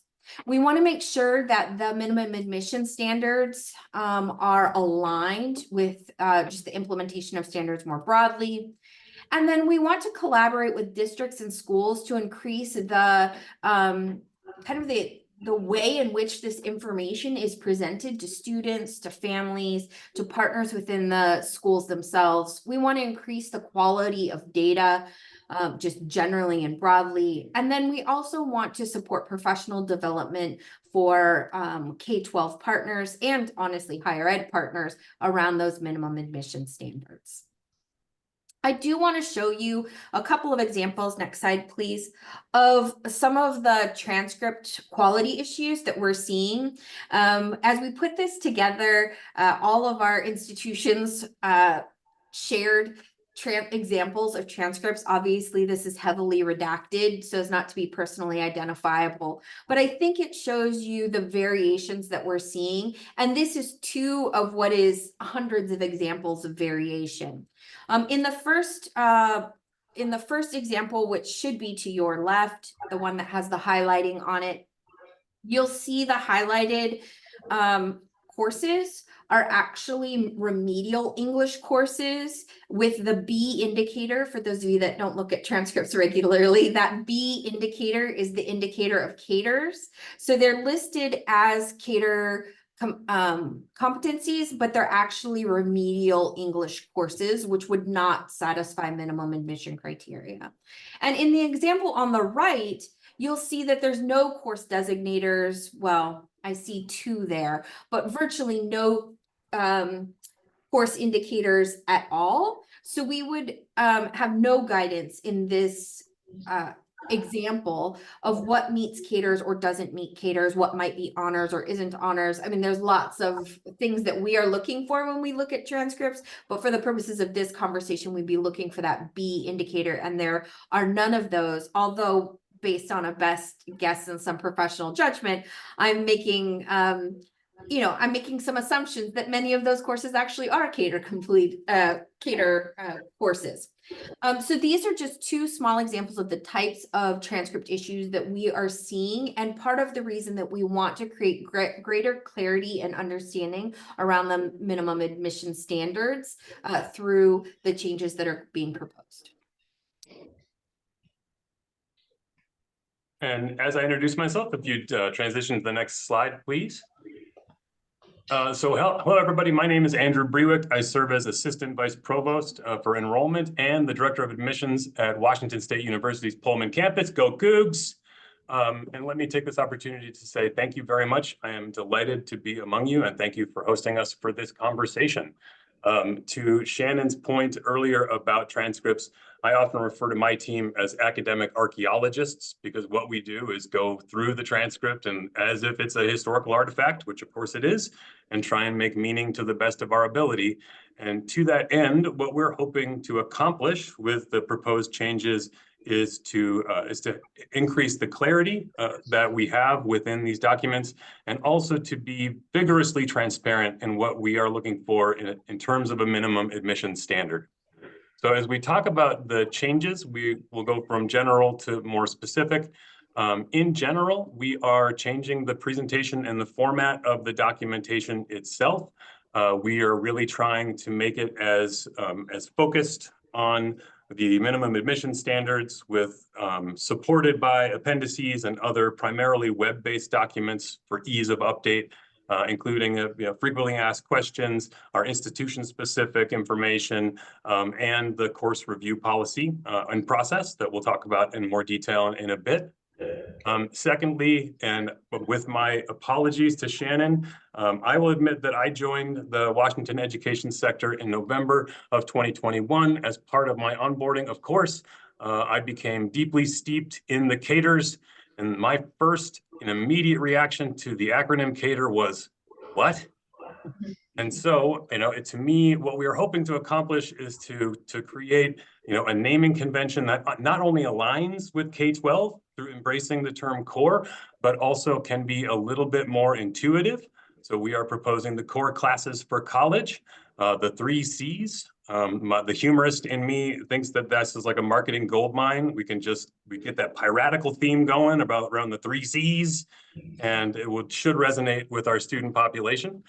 Now, so to cite some data, when I came in 2021, the application for admission to Washington State University included for Washington residents an attestation where we asked students to indicate that they would be cater qualified by the time that they were admitted to WSU. And 26% of our admissible students, 26%, did not think that they would be cater satisfied, which to me indicated that there was something of a discrepancy in terms of students' understanding of caters. And so I felt like it was time to bring this forward and to out myself. I am the instigator. I brought this forward to Julie and said, can we do something about caters? So if you need someone to blame, Andrew Brewick, WSU. Additionally, we knew that we saw an increase in counselors reaching out for clarification around caters. And so it seemed like a great time for us to take a look at these documents and try and reformat them in a way that would increase both clarity and transparency. Now, also, we need to understand that we have to create a process that balances the dynamic nature of the high school curriculum and coursework, and provides flexibility when new courses are generated in that innovative space. And so in that spirit, we are proposing a process by which we can engage in the qualifications for cater qualifying courses. Of course, it's important to remember that all current cater courses would be grandfathered in. The next step is to take a proposed course and connect it or evaluate it against the NCAA guidelines. And thereafter, for the small number of courses remaining, we've proposed a process that includes our sector as a decision maker. And I think, next slide, please.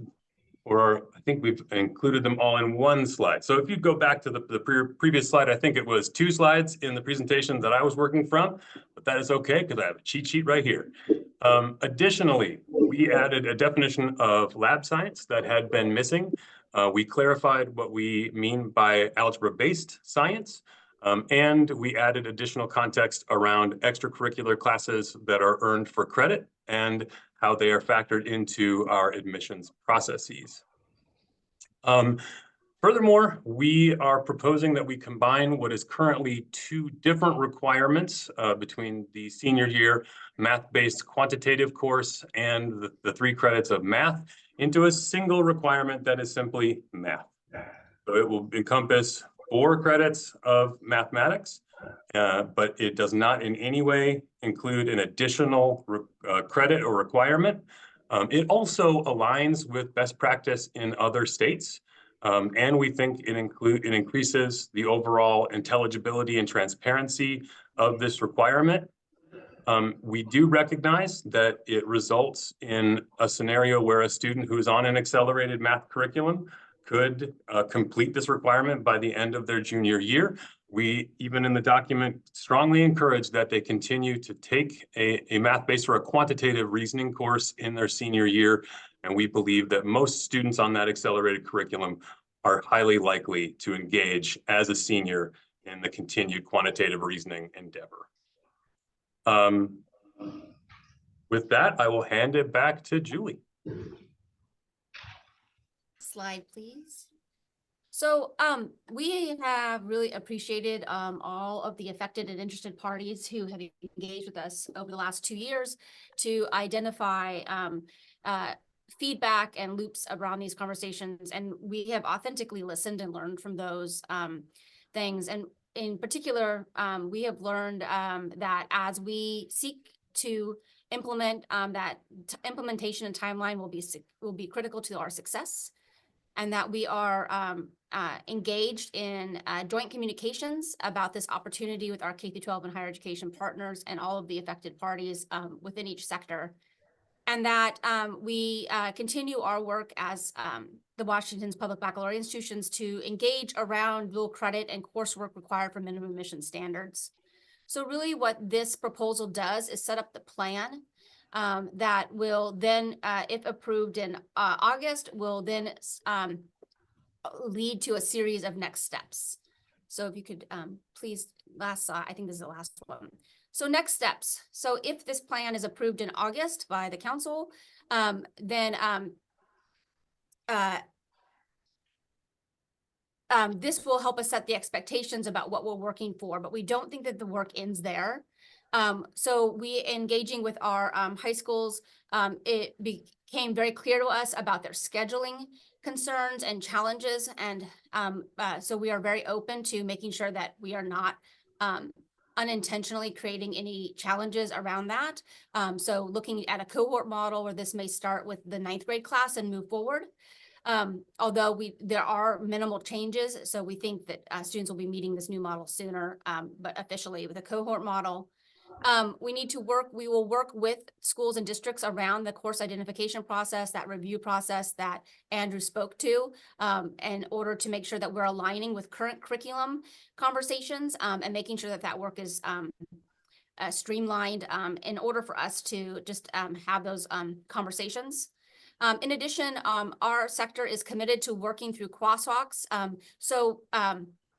at the development of the minimum mission standards, and quite frankly, up until recent times, the dual credit coursework has really engaged in our high schools and among our colleges in a new way. And so we are committed to creating crosswalks so that it's easily identifiable to high schools and others about what dual credit courses qualify.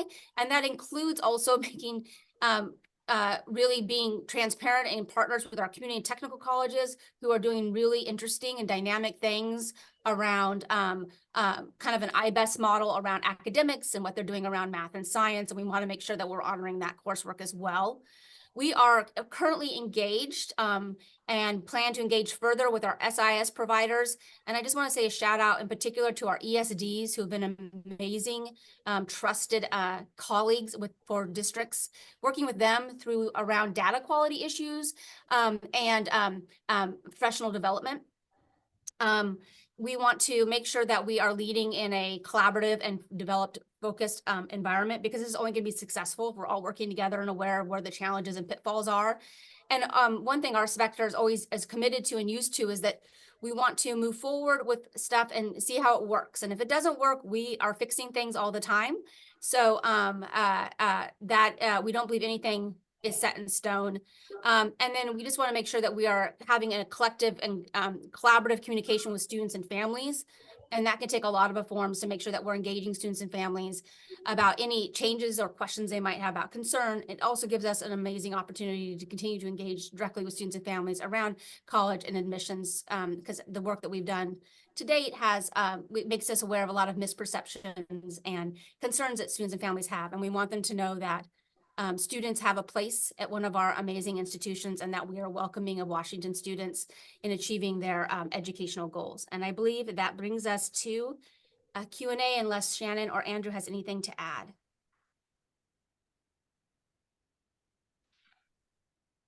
Thing to add, Julie. Looking forward to the questions. All right, well, thank you very much for that. I'm sure there'll be questions around the room. I do have one quick question to get a kick off here. I know that we met last Tuesday. You convened a group of, I'm going to say roughly 20 to 30 individuals from around the state. And I'm just curious if any of that feedback is incorporated into the new proposal or what came from that meeting, as the proposal I see in front of me, I think is similar to the one that we saw last Tuesday. So, the council presidents and the minimum standards affect all Washington's public baccalaureate institutions. So any changes that document would take additional work within our sector. But based on that feedback, the takeaway that we primarily had was that there are technical changes and some modifications perhaps around wording, but that the essential elements that we are proposing through revisions would be continued with a commitment to do some of the additional detailed work if this is advanced.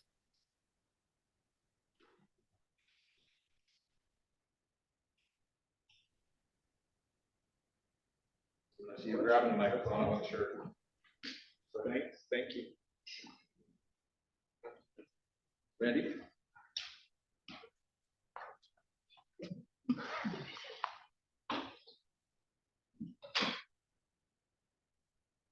Thank you. Again, Randy Spalding, Executive Director for State Board of Education, and I want to appreciate what I saw on the next step slide and some of the comments from Andrew as well, because I do think they're responsive to the conversation last week.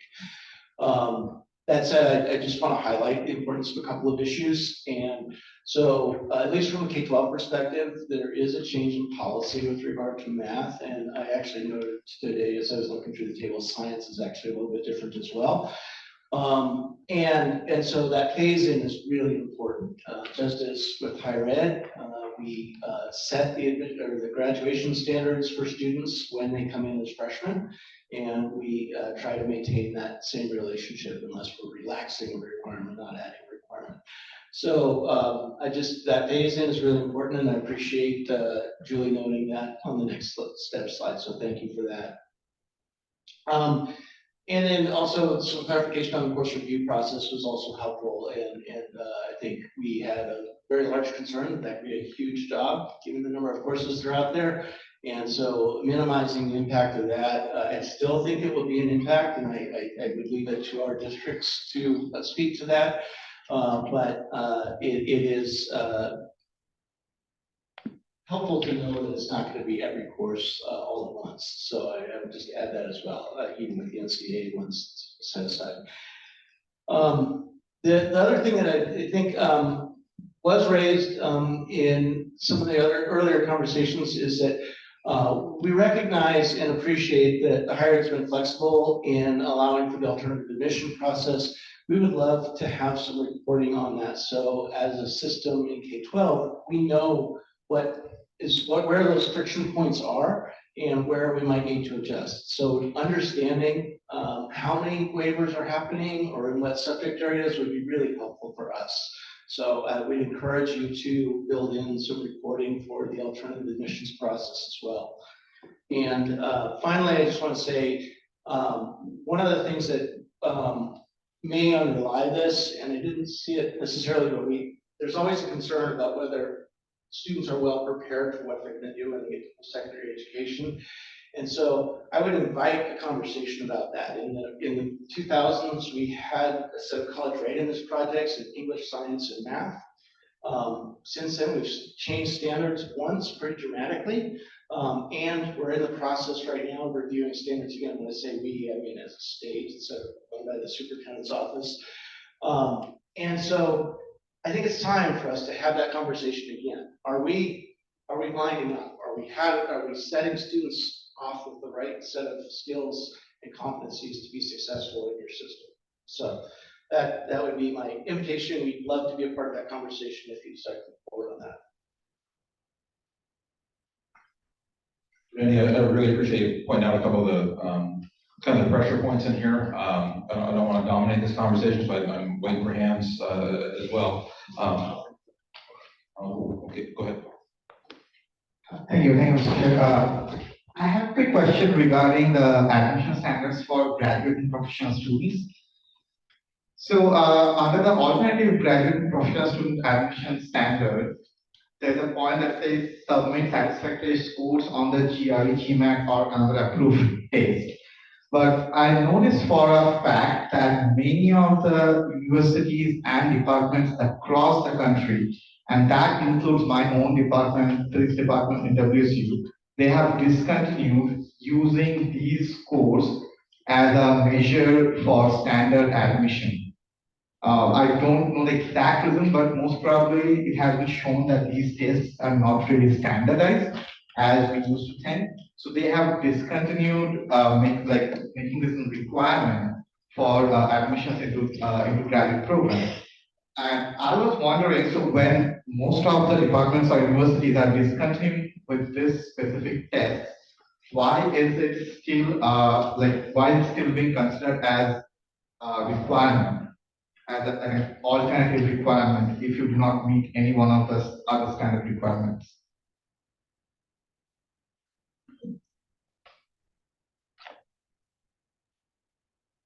I'll hop in here, Julie. So I will be honest that I didn't quite understand the full scope of the question. And I think part of that is because, and I don't mean to speak for Shannon, but I believe she and I are the same in that we focus exclusively on undergraduate admissions. And so I think I'm not in a place to speak to your question in the graduate space. Well, I was just going through the documentation that was provided to us, and it does have a page where it says admission standards for graduate and professional students, minimum requirements for admission. I was just referring to one of the points from that document. Just give me a moment to pull it up. Throughout this review process, we have had no questions about the guaranteed or the graduate or the professional. So, it's really hard to hear folks via Zoom in the room. It looks like it's a really big room. And do you want me to repeat my question? If maybe someone could put it in the chat, it would be helpful. That'd be lovely. And I'm going to look at the standards real quick. Sure. It sounds like what you're asking, just for a point of clarification, is just that on the graduate side of the house, there's a reliance on testing that isn't universally used by graduate programs across all of our institutions. Is that the basic premise of the question? Yeah, so the basic premise is like these tests are not universally being, like these are not being accepted universally anymore. Like this used to be even 4 or 5 years back when I joined WSU as a grad student. But nowadays, even like my department, they have discontinued taking these scores from these tests as a standard for, like as a standard requirement. It's no longer required for students to give these tests. So if that is the case, then like why do we still have this as an alternative admission requirement? So I think this goes to a couple of things around admission. So looking at looking at the document. Sorry, my baubles are driving me nuts. I apologize. So when you look at the admissions requirements, and I will argue that sometimes this is not the most user-friendly document. So if where the testing comes into play is around the alternative admissions, which means that something in the that either because of the grade point average or the degree, we need some type of other form to kind of provide that broader context for how that student is admitted. And it will vary because, as you'll notice, the student must meet one of the following requirements or two. And that often means that graduate student needs to reach out and engage with that program about what they may or may not do. You are correct that we are seeing a kind of a big change across the country around testing requirements at all levels of education. And so to be really clear, our graduate and professional programs don't necessarily rely on these tests as a major criteria, but they are used to provide further context in those applications that don't meet that are under the alternative. And just to give you some context, that is also true on undergraduate. So for students who might come in through an alternative admissions program or under alternative admissions, or students who in the undergraduate program who choose to take an ACT or SAT may submit those programs. So even though our institutions are under the umbrella of test optional at the undergraduate level, depending on a student's application, if they're missing a component, they may be required. So what I would really, how I would characterize Andrew and Shannon, correct me if I'm wrong, how I would characterize how our sector is approaching this testing and this kind of dynamically changing atmosphere is that we are using a test as a way to support primary coursework and degree completion if you're at the undergraduate level, in specific cases through our holistic admissions process. But by no means in any of these levels is it a primary determination of admissions to any particular program.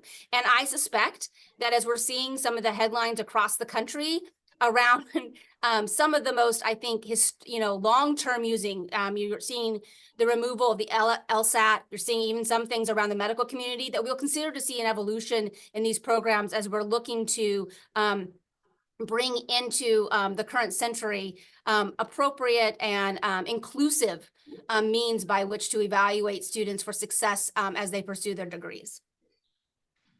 Yeah, thank you, Julie.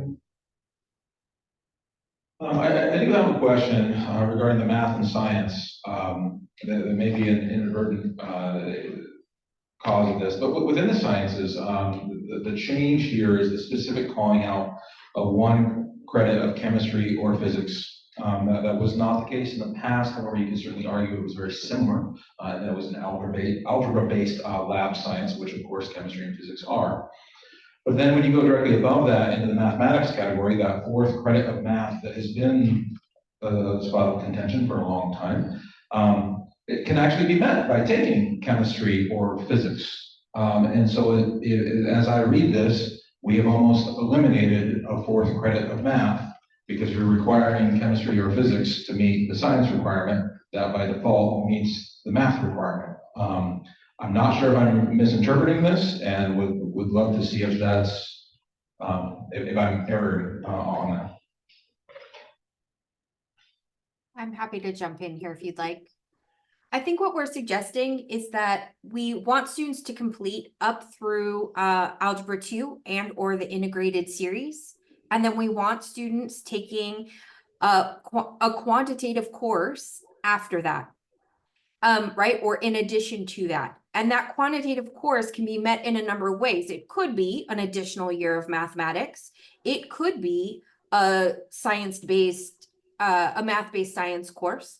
And I think what we've actually done is expand the ways in which students can meet that 4th year of math. And so we are making it easy for students, we hope, to meet that requirement. We've added more options for students to meet that requirement, but by making the focus on mathematics itself. And many students will do that, as stated previously. Those students that are on a college track are probably going to complete that even before the completion of their senior year. Some may be doing those things concurrently within the senior year. And then there's some that, frankly, we know are going to be deficient and then will be admitted or at least considered for admission based on our alternative standards. So I hope that addresses the question that you're asking there.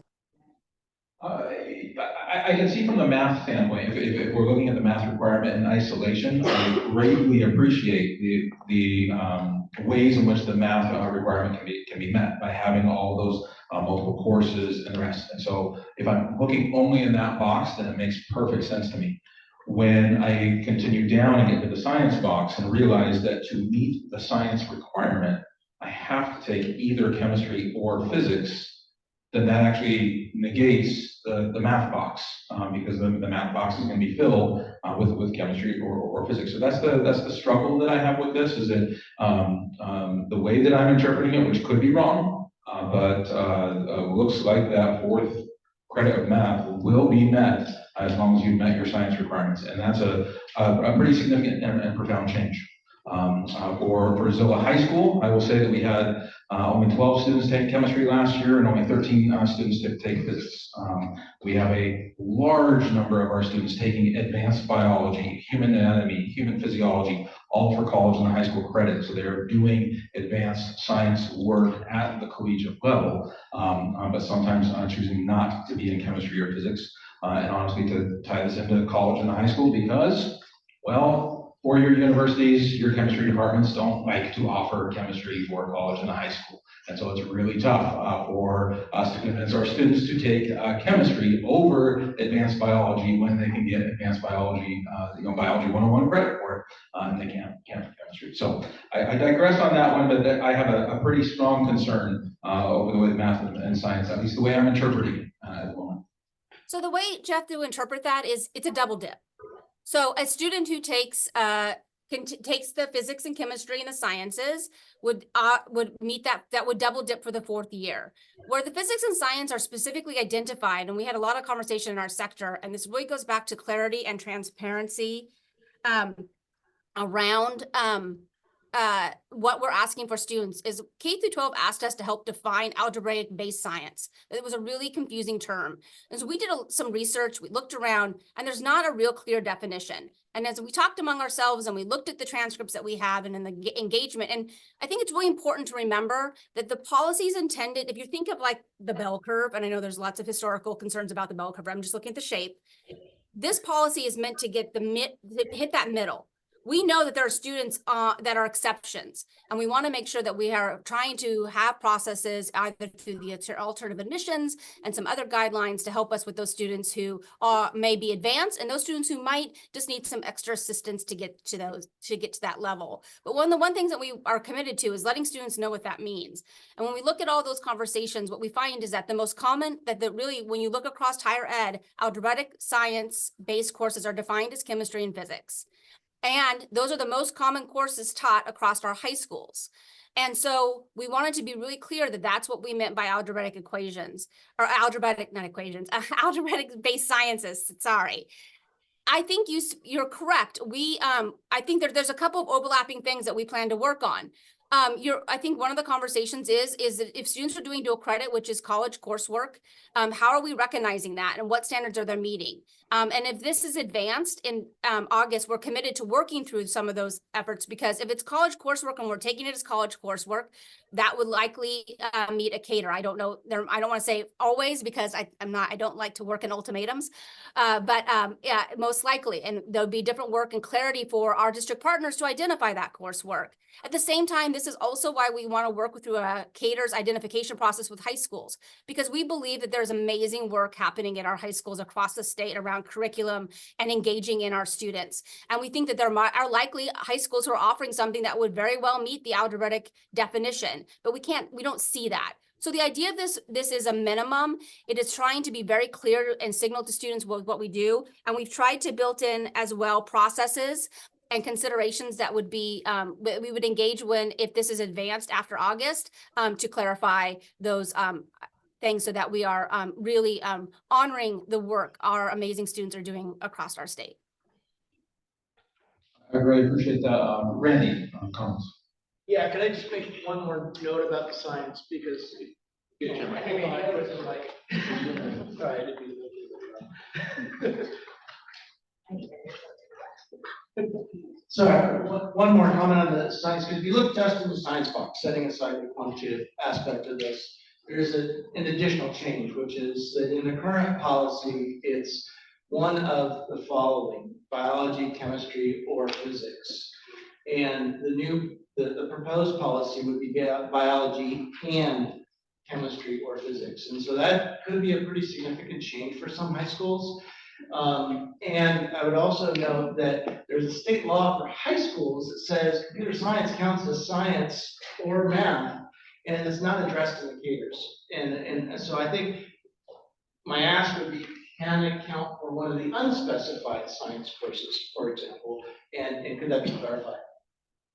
So to clarify, the specific legislation or statute that you're referring to, Randy, has very specific language that we advocated for and right around this transparency that specifically identifies that recognition in high school coursework may not meet minimum mission standards for colleges and universities. So it's really important if you want to read the entire statute, to be aware that we have specific language to address that, because it does not meet that standard. And in fact, as we shared in February, or whenever we presented here last, we, in doing this work, we did a 50 state comparison and half of states for minimum mission standards require coursework. And part of that is we wanted to make sure that we were among the kind of the norm around this. And when you look at computer science, it is not the norm that replace science or math. In large part because if a student is interested in computer science, they need both science and math to pursue those majors.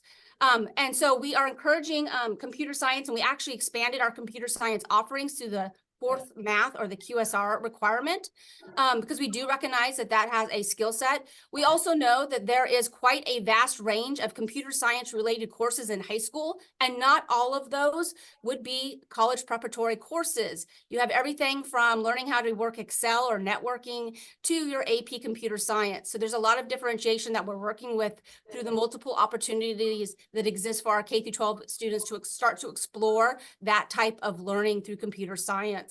And so I think what we are always committed to is looking to continue to see how our standards evolve around that work. But we wanted to make sure we provide those additional clarifications in that context. And I will just add to, Julie brought up a really important point about doing that investigation we did around the national study. We want all high school graduates to pursue higher education in Washington and stay here. Unfortunately, we also want to be student-centered so that they can have options. And whenever they graduate and decide to go out of state, it would be great if they were prepared for the majority of the requirements that are out there on a national level as well. I do want to acknowledge, I am aware of the language about that, and we share that in our FAQs on our site as well. But my ask was, could there be consideration of that for the third science credit? That was very articulate. And I guess our response is we did hear that when we first rolled out this in 2022. We looked at all the evidence nationally. We looked at the current work. We did consider that. And at this time, our sector is not supportive of using it to replace a math or science. No matter what happens next, where we're at on this, I think one of the reasons why you were bringing this forward was because of the transcript issues that we have. And so I think one thing that we need to definitely recognize is that we need training, one way or the other, no matter where we're at on what the final rules on this end up. We need some training available to our high school counselors and administrators to make sure that, because even if this were to be adopted and approved right now, that doesn't mean people are going to do it right. So we've got to make sure that we're very, very, very intentional moving forward on getting some training done. Other thoughts around the room? I think our next steps on this is to take a look at this again in August. I am a bit curious about making changes to this after August. So I would encourage if there are going to be any changes to be done, we do that prior to, because we want to make sure that whatever is being adopted or moved forward is what we're going forward with. I think that there's definitely some opportunity here to grow, and hey, we're being disruptive, right? By making any sort of changes. So that's how we grow and move forward. Anything else from our presenters on this one, or closing thoughts from Julie or others? I just want to thank our institutional reps and Dr. Garber from the COP staff. Just a lot of work has gone into this. And as you know, Jeff and Sativa, who were involved in some of these conversations, and of course, WSAC staff, we've been doing this together for over 2 years now on this proposal. So a lot of gratitude out there for those who have put in the effort and stuck together for this long. So really appreciate you all.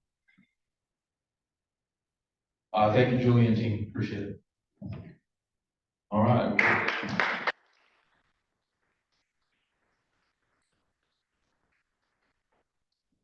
We'll move into the public comment section. I do have 2 individuals signed up. Steve DuPont from Central University. Yeah, thank you, Vice Chair Charbonneau, members of the council, everybody here. Steve DuPont, Central Washington University Government Relations. I've been here since 8 o'clock with you all, so you're probably eager to go, so I will be brief. I wanted to reverse back to the strategic action plan document we were looking at earlier, and I'm going to start by talking about the bullet points at the bottom of page 7, but don't worry, I'm going to tie it back to a much bigger picture there. And I also just want to say thanks for everything that was discussed today. I literally agreed with everything or learned from whatever anybody said. So if you spoke, I either agree with you or I learned from you, so thank you. First bullet point here, bottom of page 7, under the state subsidizes public colleges and universities. It talks about the backfill that we get in our university budgets, and it sort of suggests in the wording that directly affects the level of tuition and fees because of the statutory commitment. The reality is that backfill goes back to 2015 legislation that reduced tuition and accounts for less than 10% of our state budget, and the rest of it's done through incremental budgeting. So the legislature has complete discretion to increase or decrease our budgets however they see fit. They've been very good to us in recent years, as well as the governor's budgets have been very good to us. But the main problem we have right now is twofold, both the inflation that's happening right now, coupled with the fact that that same law that guarantees that little backfill on the one-time tuition reduction also caps our tuition at a 14-year average. And as you know, this inflation has not been around for 14 years. It's certainly not keeping up with the cost of goods and services, as well as the cost of living allowances that the state prescribes for all state employees, which is who we employ as state employees. And for at least the 4-year sector, we're not getting full funding for those cost of living allowances. And how that materializes for a school like Central, where over 90% of our students are resident undergraduate students who pay the lowest tuition and get the benefit of that 3% cap. We don't have a lot of tuition revenue to go around to pay The COLAs, the underfunded portion is assumed to come out of the tuition. If you look further down in our bullets, it says that we have to redirect some of that tuition revenue back into financial aid. That's true. So we can't even use all of the tuition increase. So the amount of money we have left over is going backwards. And here's how this ties back to the bigger picture is you look at the, your 4 branches there. There's the student supports, the affordability, the enrollment. Well, we're in a position now where from a unilateral status, we're not thinking about how we can increase services to students. Unfortunately, we're kind of in a position of thinking about what might we have to decrease in order to make the budget work. The sad reality is we have to fund sort of the baseline before we can think about increasing service. We've got to pay the utility bill, which has been going up. We've got to pay our salaries and benefits of all our employees, the overhead. At the end of the day, with enrollment, unfortunately, still not having recovered from back to 2019 status, the other elements I just mentioned about our budget, we're not in a position to do anything spectacular to move the arrow in some of these other areas. We went to the legislature this year asking for a measly $398,000 to do student basic needs. The verbiage right out of your next section under there under student supports. And it'd be nice if we didn't have to go get Mother May I for that. If we could just say, hey, our students need a food pantry, they need financial aid counselors, so let's provide them. But we went to the legislature and we want to thank the governor and the legislature for recognizing the authenticity of that need. The governor's budget provided full funding as well as the legislature. We're very grateful, but it demonstrates where we're at currently with our budget. So I guess it's kind of a big philosophical point, but it'd be nice to have that in the strategic action plan. Thank you. Thank you. We do have one other sign up for public comment that had to leave, and so they left a written statement that I believe one of our WSAC staff is going to read for us. It is written in Spanish, and then we will have that translated as well. So Jacqueline's going to read what was originally written in Spanish, and I will read what was translated into English.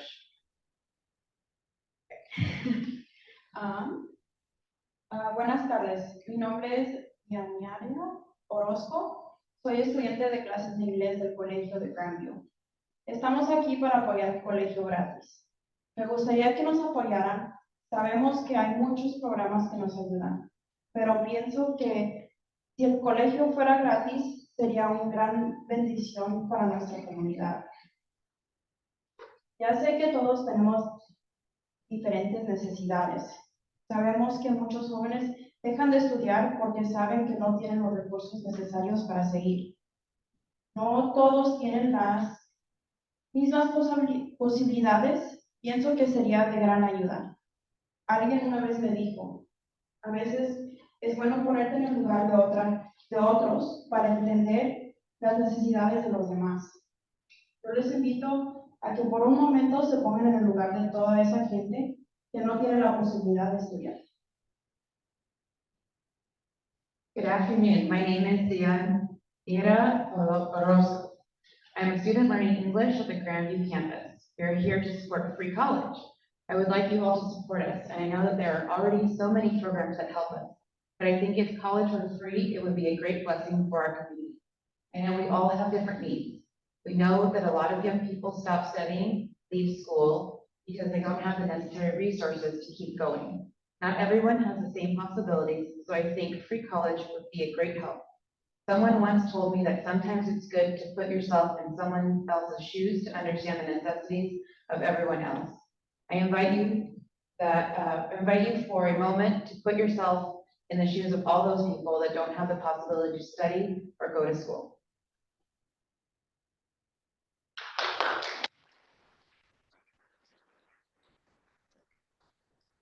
Anyone else for public comments? Any other comments on the day? I would like to thank our hosts, not only Heritage University, but of course the Yakama Nation for having us. I would also like to extend one more tremendous thank you to one of our council members.